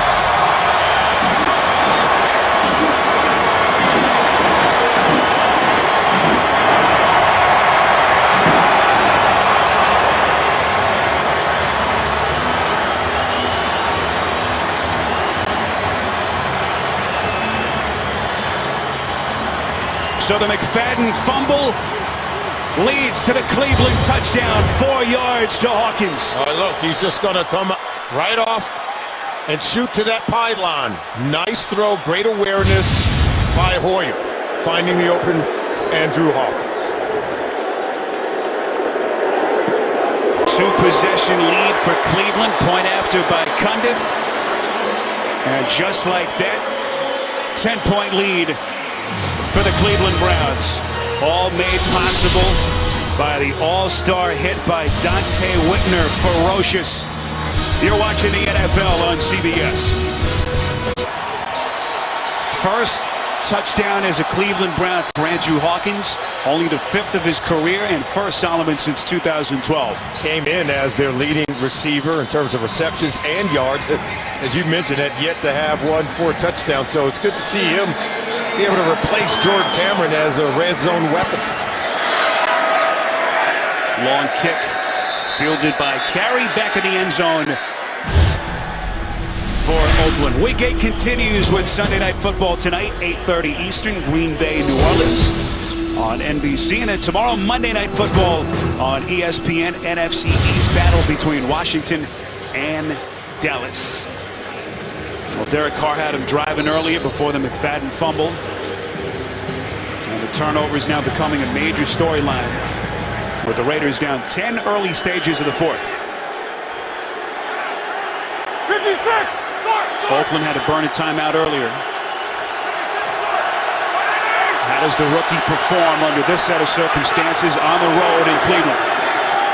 Short pass caught by Reese, makes a guy miss close to the 30, about a yard short. 9 yards through the air to Reese. Only a 10-point game here, SPERO. So if you're Carr, now you've got to be able to try to take some shots. Remember, they have receivers who can get deep. If you're Tony Sperano, remember, this is a Cleveland Brown defense that play a high percentage of press man-to-man coverage. You've got to take shots and give your receiver an opportunity to make a play, given the arm strength of the quarterback, Derek Carr. 180! Rivera in motion on 2nd and short. McFadden has the first down. So this is the 3rd game since Tony Sperano took over for Dennis Allen, who was fired on September the 30th. They've lost the 2 games entering today, but he has said they've started to show signs. We talked to a couple of their players. They said that the vibes in the locker room have been better. But Sperano said, look, the one thing they need at this point is the validation that comes with that first win. Absolutely. And with change, you also need results. Because if you're going to ask players to do things differently, sooner or later, there has to be a payoff in the form of winning football games.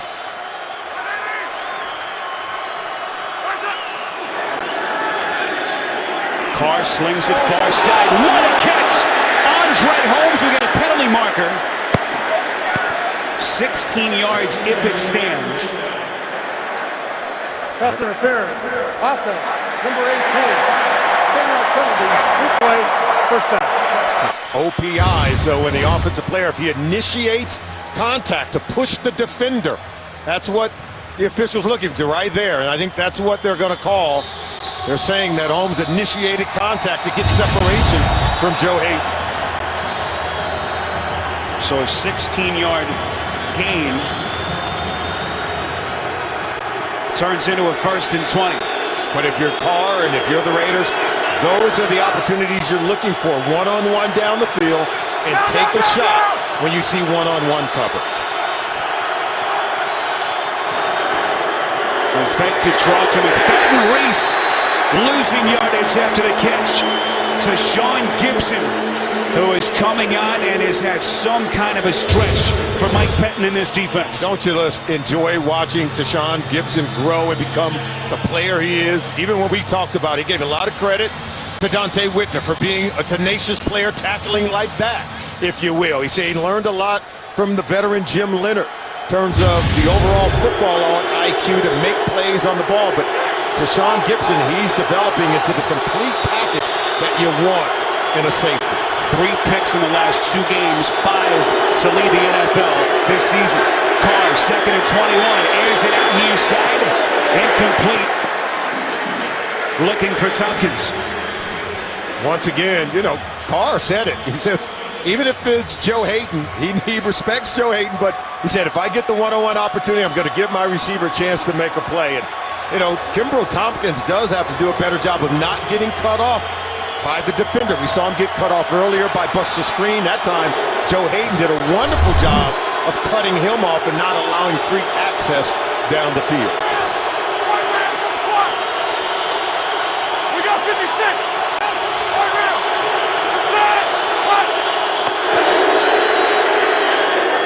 Pass completed. Nothing after the catch. Rivera gets stuck. Chris Kirksey, the rookie linebacker from Iowa, with a huge hit. Kirksey comes in the sub package. Watch, when the receiver goes inside, he knows that number 2 comes out. And that's why he's playing what's called a combination route, as he expected Rivera to come on that out route, and he was there for the lick, sending him back after making the tackle. Marquette King, busy day. Punting from inside his 15. Leonard back deep for Cleveland. Signals fair catch, as Hoyer and company will have it from inside the 25. 52-yard boot from King, and a 10-point lead for Cleveland on CBS. NFL on CBS is sponsored by Papa John's, official pizza sponsor of the NFL.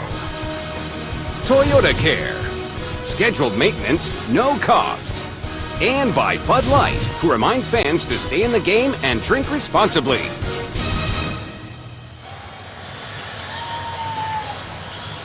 Nightfall in Cleveland, temperatures falling to right around 50 degrees. And that wind coming off Lake Erie. Week 8. Two proud franchises trying to fight for some respect in the AFC. Oakland trying to end this never-ending losing streak. And the Browns trying to get to 4-3. Hawkins catch and run. Rips it out past the 30. And how quickly things turn for the Oakland Raiders. Driving earlier. McFadden fumbling on this hit. Solomon from Whitner. Yeah, Whitner forces the turnover. Ball goes to Hayden, and then the 32-yard hiccup, quickly getting it to Hawkins, and then the touchdown. 2 turnovers by this Oakland Raiders offense has yielded points. 10 points have come off the 2 turnovers, and Andrew Hawkins is having himself a well of a football game. First touchdown is a Cleveland Brown for Hawkins. When you see the points off turnovers, that has been the difference till this point. Trey, the tight end in motion. West! Biggest opening that he has had today. First down run for West, but a penalty marker may be bringing it back. He's running like a man who's determined.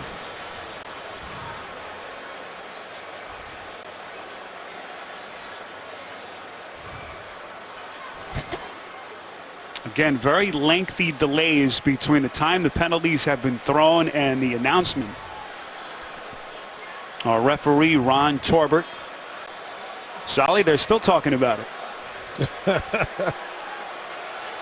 Even the fans are getting restless. It's the only thing that can silence the crowd. Should we get the Jeopardy music playing? Whatever it is, it's not worth this kind of a delay, is it? Well, you even hate to guess at this point. Second one. Illegal formation by the offense. Tackle was initially not covered, then was covered by the tight end. That's a 5-yard penalty. Replay first down. Mike Pettin getting an explanation. So 1st and 15, they will mark it at the 28-yard line. They said he wasn't initially covered, but then he was covered by the tight end. Right there, KC, he was covered, but see, in man on the line of scrimmage is now the receiver, Hawkins. West lines up in the back. I formation set. Gets it from Hoyer. Bounces off the first tackle, and he is pushed backwards by C.O. Moore, the second-year linebacker. We send you back to New York in an update with JB and Bart. Hey, SPERO and Solomon, no give up in the Colts. Not at all. You're going to see Amar Bradshaw reverse field and take it in for the 12-yard rush. Indianapolis closed the gap 27-42. Good hard rushing in that. SPERO and Solomon. Surprising score there as Indianapolis see what they did, the 27-0 victory last Sunday against the Bengals. Today giving up 42 points in Pittsburgh. Hoyer all day to throw, nearly picked, it's caught. Jim Dre, huge break for Cleveland, 11 yards. Still well short of that first down marker. More wondering how he didn't have the pick. Well, we saw a potential interception dropped earlier in the game by Carlos Rogers, and look, 55, C.O. Moore right here. These are the plays that the Raiders are not making on defense. It's one of the reasons why they carry that record of 0-6. Your inability to make the play, and then you allow the catch and run by Jim Dre. 3rd and 3 for Cleveland. Hoyer pump fake, devoured by the Raiders front. Justin Tuck with only his 2nd sack as a Raider. Oh, they just cave in the entire left side of that offensive line. Look at Moore comes along through the A gap, and coming off the other side is Justin Tuck. And it was just a total collapsing. And I find it hard to believe just losing your center, Alex Mack, is going to really affect the entire offensive line. I know all 5 guys play together, communicate, and Mack is a very important player, but that was just all 5 guys getting beat up front on that play. Mack breaking his leg a couple of weeks ago in the big win over the Steelers. Everything has gone south for this offense since. Gary taking on tacklers, getting close to the 30. A game that is still hanging in the balance. 2 timeouts for Oakland, plenty of time, down 10 on CBS. 4 offensive possessions for the Raiders in the second half. 3 of them have gone 3 and out. Only good drive ended in that fumble by McFadden. They're down 10, 7:51 to play with 2 timeouts.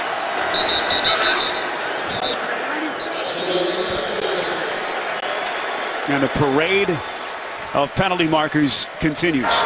Ball start. Offense, number 71, 5-yard penalty. Still first down.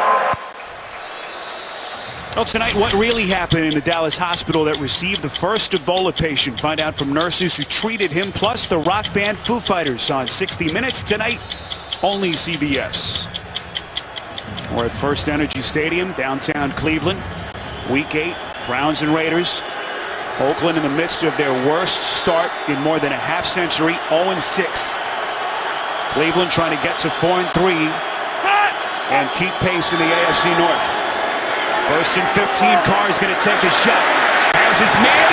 Excellent recovery intended for Tompkins. Joe Hayden, the Pro Bowl corner, with a fantastic recovery. How about this?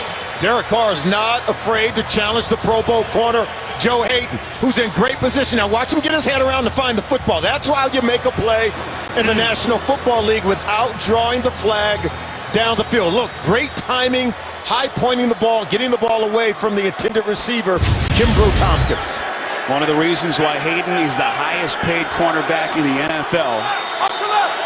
Got a fingertip on it, and what could have saved an Oakland touchdown. 2nd and 15, Carr slings it to Rivera. Forced out of bounds at the 35, still about 4 yards short. 11 yards through the air to set up a massive 3rd down. Back to New York in an update. Coming back from big deficits, not daunting for the Colts. Yeah, man, I've seen this movie before. Andrew Luck finds Dante Moncrief for his first career touchdown pass, 33 yards. Pittsburgh 42, Indianapolis 34. SPERO and Solomon, I know you know that. It looks like John Elway, captain comeback, is Andrew Luck. A game certainly of note for these Cleveland Browns. 3rd and 5, Carr from the gun. Over the middle, broken up. And once again, it's Hayden. What a matchup against James Jones. And he is having himself one well of a game. A lot of things been said lately about Joe Hayden, and he doesn't like it. From the way he's playing, look at him knife in underneath against James Jones, prying the ball loose. And he's made one play after another here in this game, and Derek Carr hadn't shied away from going towards him. Look at that. 9 tackles, fumble recovery, couple of pass defense. 7th punt of the afternoon for Marquette King. Fair catch signaled by Leonard. It's going to take a Raiders bounce inside the 25 down to the 22. Oakland just cannot seem to get back on the score column, down 10 with under 7 left. The NFL on CBS is sponsored by T. Rowe Price, understanding the connections of a complex global economy. Invest with confidence. And by Verizon XLTE on America's largest, most reliable 4G LTE network. Well, it's getting to be that time for the Raiders. Browns meantime trying to put the game away, up 10, or 6:48 remaining. Keep it on the ground. This is Tate. Creeping close to the 25 after a pickup of 3. And how do you close out games? You got to do it by running the football. We've seen the Browns in this situation before, and the ability to eat clock has to be with, I think, sticking the ball into the belly of the back, whether it's Terrence West. Kyle Shanahan knows it. Keep the defense off the field. Don't allow Derek Carr to keep taking shots down the field at your cornerbacks in man-to-man coverage, where you got to eat clock by running the football and converting a new set of downs. Dre, the tight end in motion. Tate. Sal, you wonder what's happened to this Cleveland rushing attack. They entered last week 3rd in the NFL in rushing. Today, they've averaged 1.3 yards per carry. And it's got to be more than just about missing Alex Smith. And I thought last week when they moved Greco over to the center position, they had started Paul McQuiston at guard. Now they put Greco back, and the only guy you've got to protect is McDonald. You've got to be able to still get the runners to the second level. Too much penetration against this Cleveland Browns offensive line when they try to run the football today against the Raiders. Mack, that broken leg ending his season. What a snag out of midair by Austin. First down, Cleveland. Wow. Now that's making a play for your quarterback, Miles Austin. Watch TJ carry 38. He should have an interception here. He's about to pick it off, but he doesn't turn around and look at it. And so Miles Austin's able to just pluck that ball before Carey could take it, intercept it, or even knock it down. It's just a great play, great adjustment on the ball by Miles Austin. And now the rookie Carey is the injured Raider defender. The Browns are just 1 of 10 on 3rd down before that play. Austin, the 2-time Pro Bowler, signing a free agent deal after 8 years with the Cowboys as they continue to look at Carey.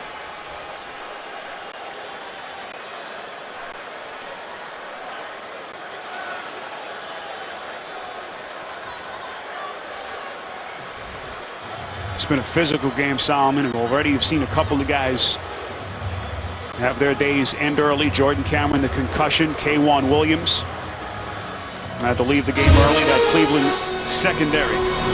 Well, coming up this week, Thursday Night Football, moving exclusively to NFL Network. And a pretty good one to start it off. Saints, Panthers coming up Thursday, 8 Eastern on NFL Network. 1st and 10 as Carey helped off the field. Browns trying to put the game on ice, up 10 with under 5 minutes left. Tate takes the pitch, dragged down from the back. Mack got a hand on him, slowed him down. As this young man has quickly become the Raiders' primary run defender. Well, now if you're the Oakland defense, you know they're going to run the ball. You know they're going to run it to try to eat time off the clock. Already allowed 1 first down on the catch by Miles Austin, but there's the trio of backs, and you can see we expected them to be more productive than what you've seen so far. So far on the day, they've only rushed for 27 yards on the ground for Cleveland. Hard to believe. 2nd and 10. Tate again, trying to chew up some of that clock. Maybe force the Raiders to start taking some of their timeouts. They've got 2 left. And it looks like Oakland will burn its 2nd. Tony Sperano trying to get his first win, 0-2 since taking over on an interim basis. Had a chance to visit with him yesterday. Said something very interesting as he tries to change the culture. He's changed the practice schedule, Solomon. They've changed around the locker room. But the interesting thing he said yesterday was that everyone has to embrace change, not just the players, right? Yeah, it's sort of as if, the entire organization needs to just really welcome change, the kind of necessary change that allow this team, I think, to move forward in the future and break maybe some of the bad habits that it's had. You can't continue to have one losing season after another like what we've seen with the Raiders and just believe you're doing everything the right way. I think you have to be able to embrace change. And he said he also wanted to eliminate some of the distractions around the play. 3rd and 6. Browns just 2 of 11 on 3rd down. Raiders coming. Pollard completes, but they're short. Hawkins' excellent effort just to make the catch. Brought down by Terrell Brown, and the Raiders defense getting off the field. Good coverage by Brown. Look at this. Nice little move there by Hawkins, but he has to dive for it. See, better ball placement may have allowed for him to create yards after the catch. Because he has to leave his feet and dive for it, Brown can get the touch before he's able to get across the first down marker. And Hoyer knows he could have thrown Hawkins a better football.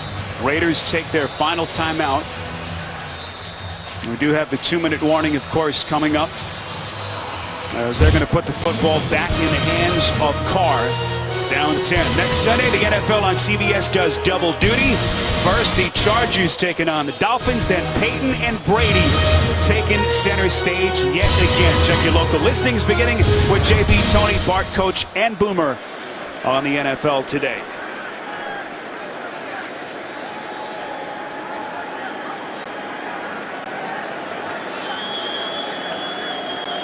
Here's Lanning. Denarius Moore. Going to play it from his own 11.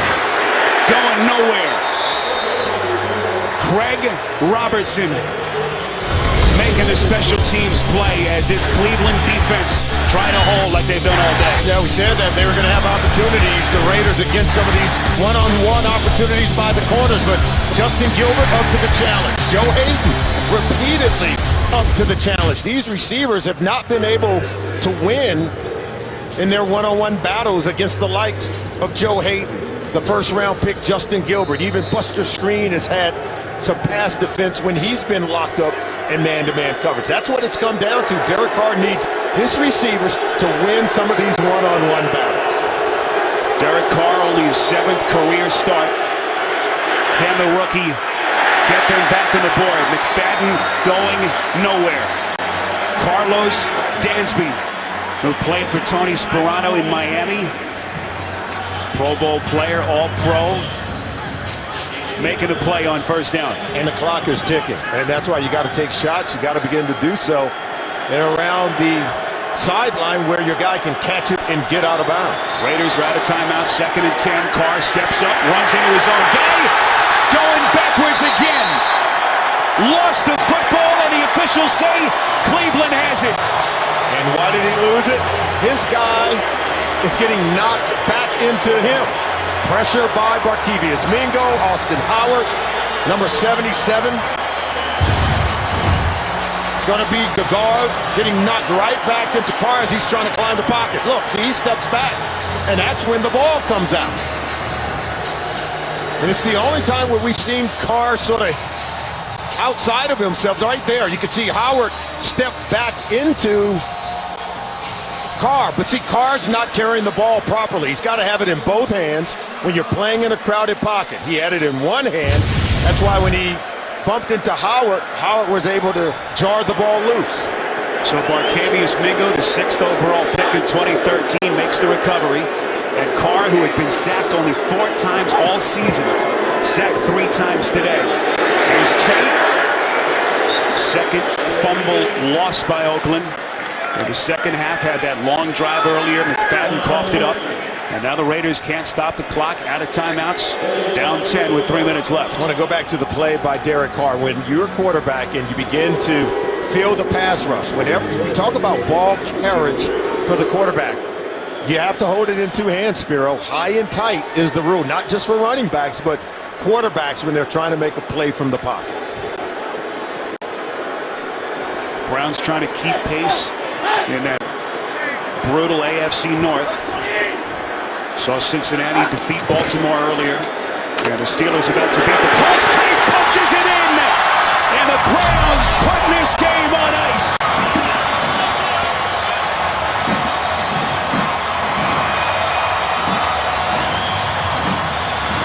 The patience of Ben Tate, SPERO, pays off huge here. It's been a tough day for him with all the penetration and all the trash in the backfield of the Cleveland Browns. Now watch, he's going to cut it back. See, he finds the lane through the back door right there. And he just sort of been hunting and pecking his way all day, waiting for that kind of opportunity. Patience paid off. Come to point after. Well, it certainly hasn't been pretty for the Cleveland Browns, but it looks like they're going to avoid the indignity of losing to a winless team for the second straight week. 23-6 after the touchdown burst from Ben Tate. You know, Tate talks about it. He says it's about patience. He'll start it here, and then watch as he winds his way back as the defenders, they sort of run themselves out of the rush lane. And watch, they'll overrun it. The linebackers get trapped to that side. Look at him cut it back. And that's just really good reading. Read, recognition, and great patience by Ben Tate. He's the veteran of the bunch, and he's the one that finds the end zone. Third rushing touchdown for the fifth-year vet as the frustration for Tony SPERO and the Raiders continues. Story today, 3 Oakland turnovers leading to the points for Cleveland. Not a big day rushing the football for the Browns. Only 40 yards on the day, but good enough. Combined with the turnovers by the defense, the offense was good enough to turn those turnovers into points. 3 turnovers resulting into 17 points for the Cleveland Browns on the day, and Hoyer just doing enough to protect the football and manage the offense. Sally, you look ahead to Oakland's schedule. They're 0-6 coming into today, really after a soft part of the schedule. Brutal stretch coming up for the Raiders. You wonder where that first win is going to come. Latavius Murray takes a knee, couple of yards inside his own territory. And this is a brutal stretch coming up. They go to Seattle. Really? Have to face the 12th man next Sunday. It doesn't get any easier after that. Those last 2 teams, or I should say next 2 teams up, were in the Super Bowl last year. And San Diego and Kansas City were playoff teams from 1 year ago and playing above 500 this year as if they're heading back to the postseason. So you're right, a tough stretch of games coming up for the Oakland Raiders. Yeah, hey, hard line. Carr 27-39, 243. Hasn't turned it over, but hasn't been able to get the Raiders in the end zone either. Carr over the middle, trying to thread the needle to Jones. It's incomplete. No timeouts left for the Raiders. Incompletion stops the clock. 2:22 left.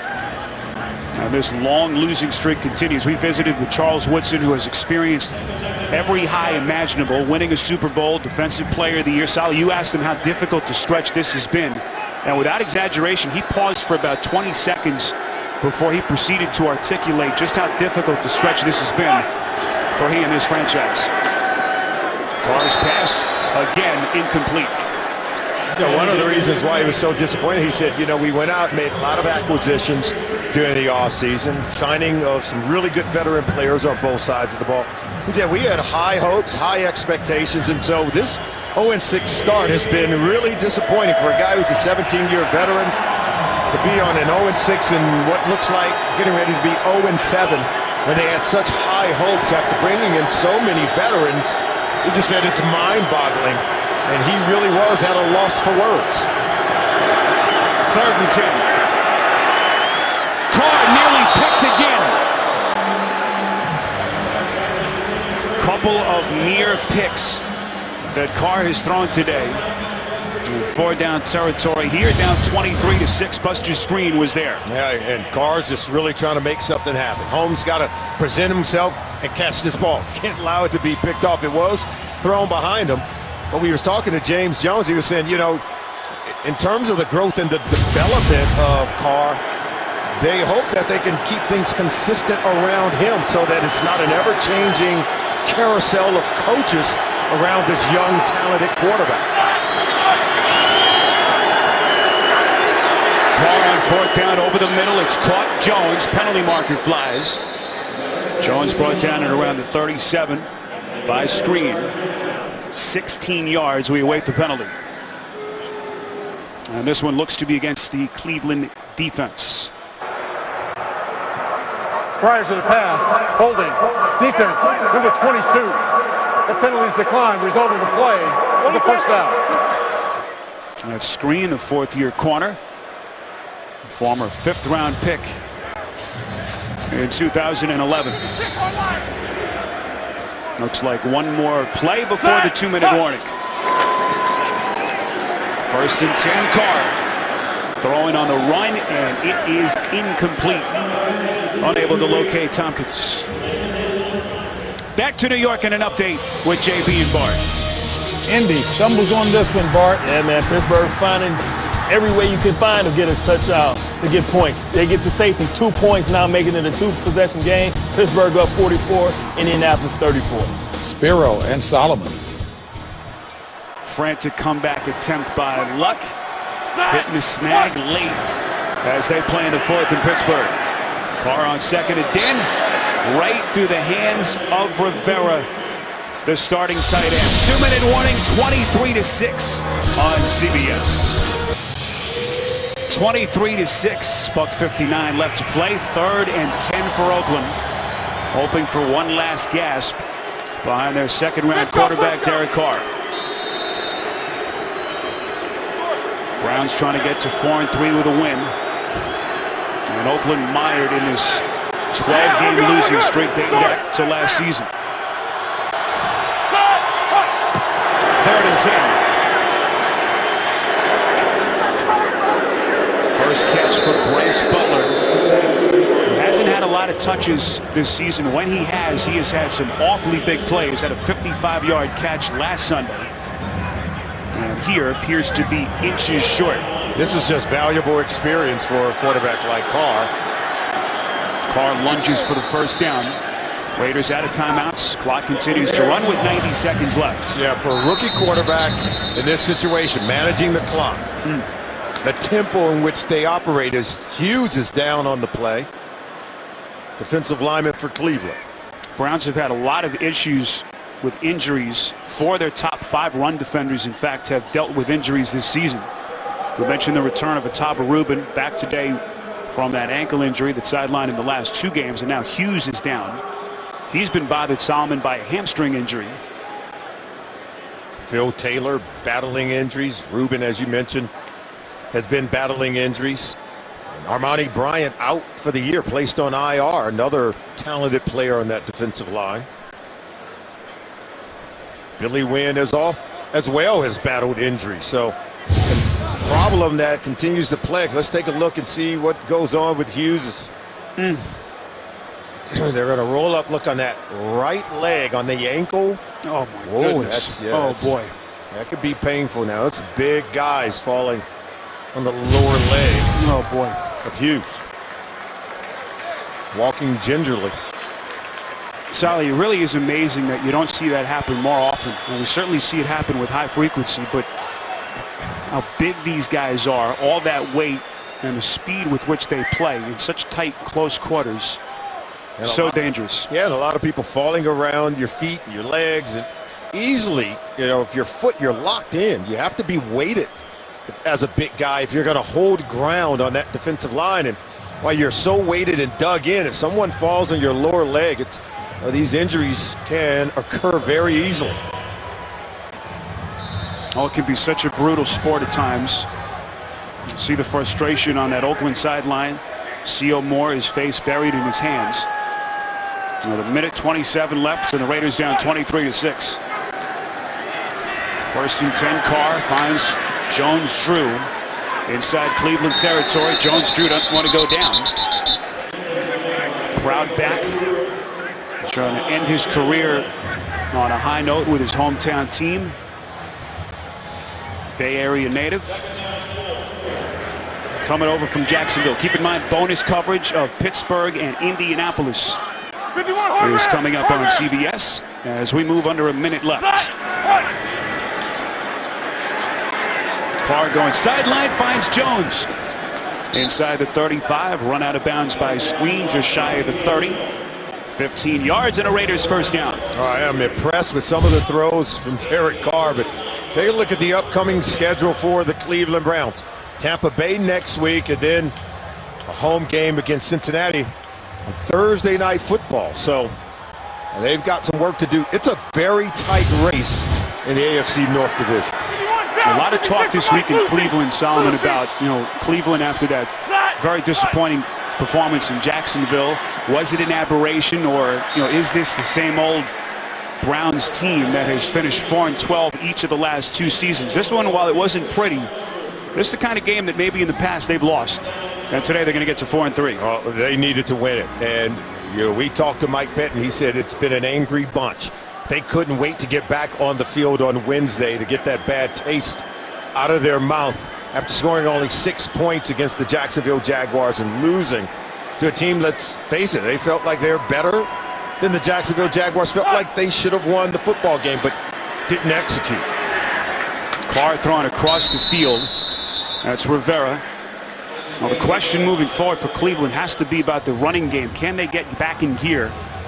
Because if they can't, 2 straight games, Hoyer has not looked nearly as effective. And really the same could be said for the entire offense. You see Wilbur Montgomery, the running back coach here with the Cleveland Browns, talking to Ben Tate. He has tutored some really great running backs in the National Football League. And now with these young guys, they're going to have to continue to grow and develop. Carr sacked for the 4th time. And that matches the number all season. Carr had been sacked 4 times in 6 games. 4th time Cleveland has gotten to him as we get a penalty.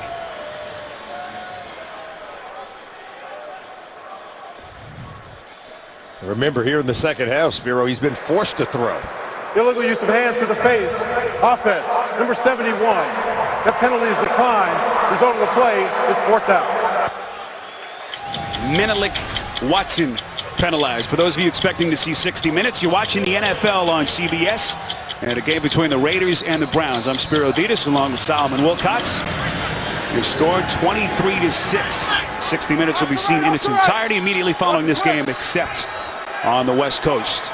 Also bonus coverage between Pittsburgh and Indianapolis is next. 4th and 11. Carr over the middle. Finds the tight end Rivera down to the 10. First down. You see what you get from Carr when you're protecting. He's got laser accuracy as soon as this guy creates some separation. Sally, they're so high on Carr. You mentioned the importance of having continuity. You think of a guy like Alex Smith, 6 coordinators his first 6 years.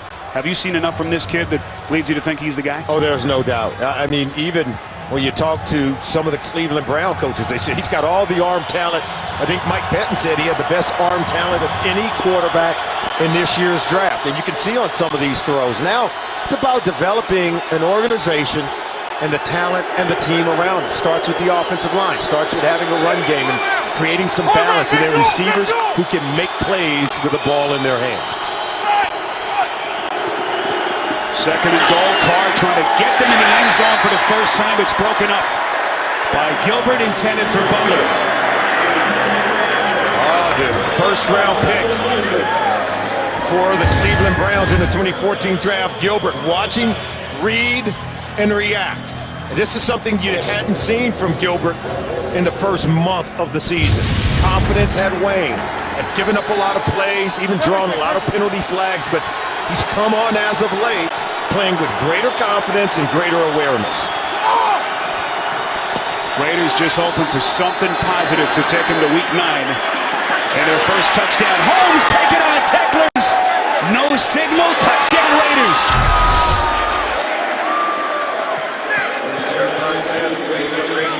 Sure looks like a touchdown. Had that monstrous game against the Chargers 2 weeks ago. Over 100 yards and the 2 touchdowns. Lunges in for 6 here. Now, Gilbert's got to be more aggressive at closing the distance between he and the receiver and making a more certain and sure tackle. You got to be more physical in this opportunity there. You cannot allow Holmes to overpower you and drive you back into the end zone. See, 10 yards of space, close the distance. Now use the sideline to get him out of bounds. Gilbert's not able to do it. Holmes asserts his physicality and gets it in. Janikowski puts it through.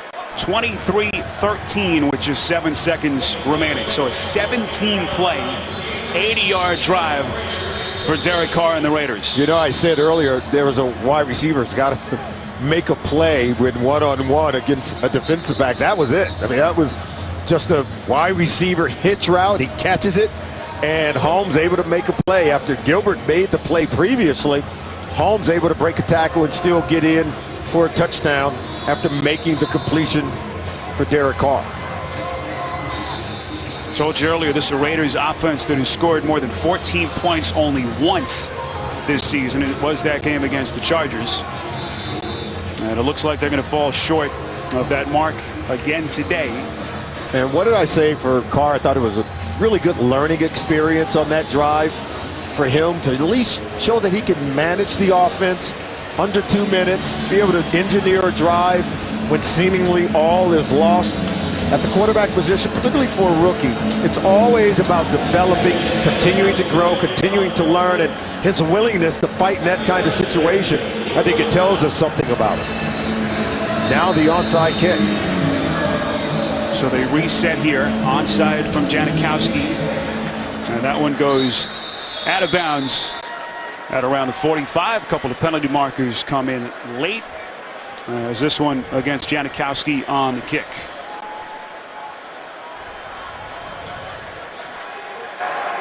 Kickoff out of bounds by the kicking team, number 11. Ball will be placed at the dead ball spot. First down, Cleveland.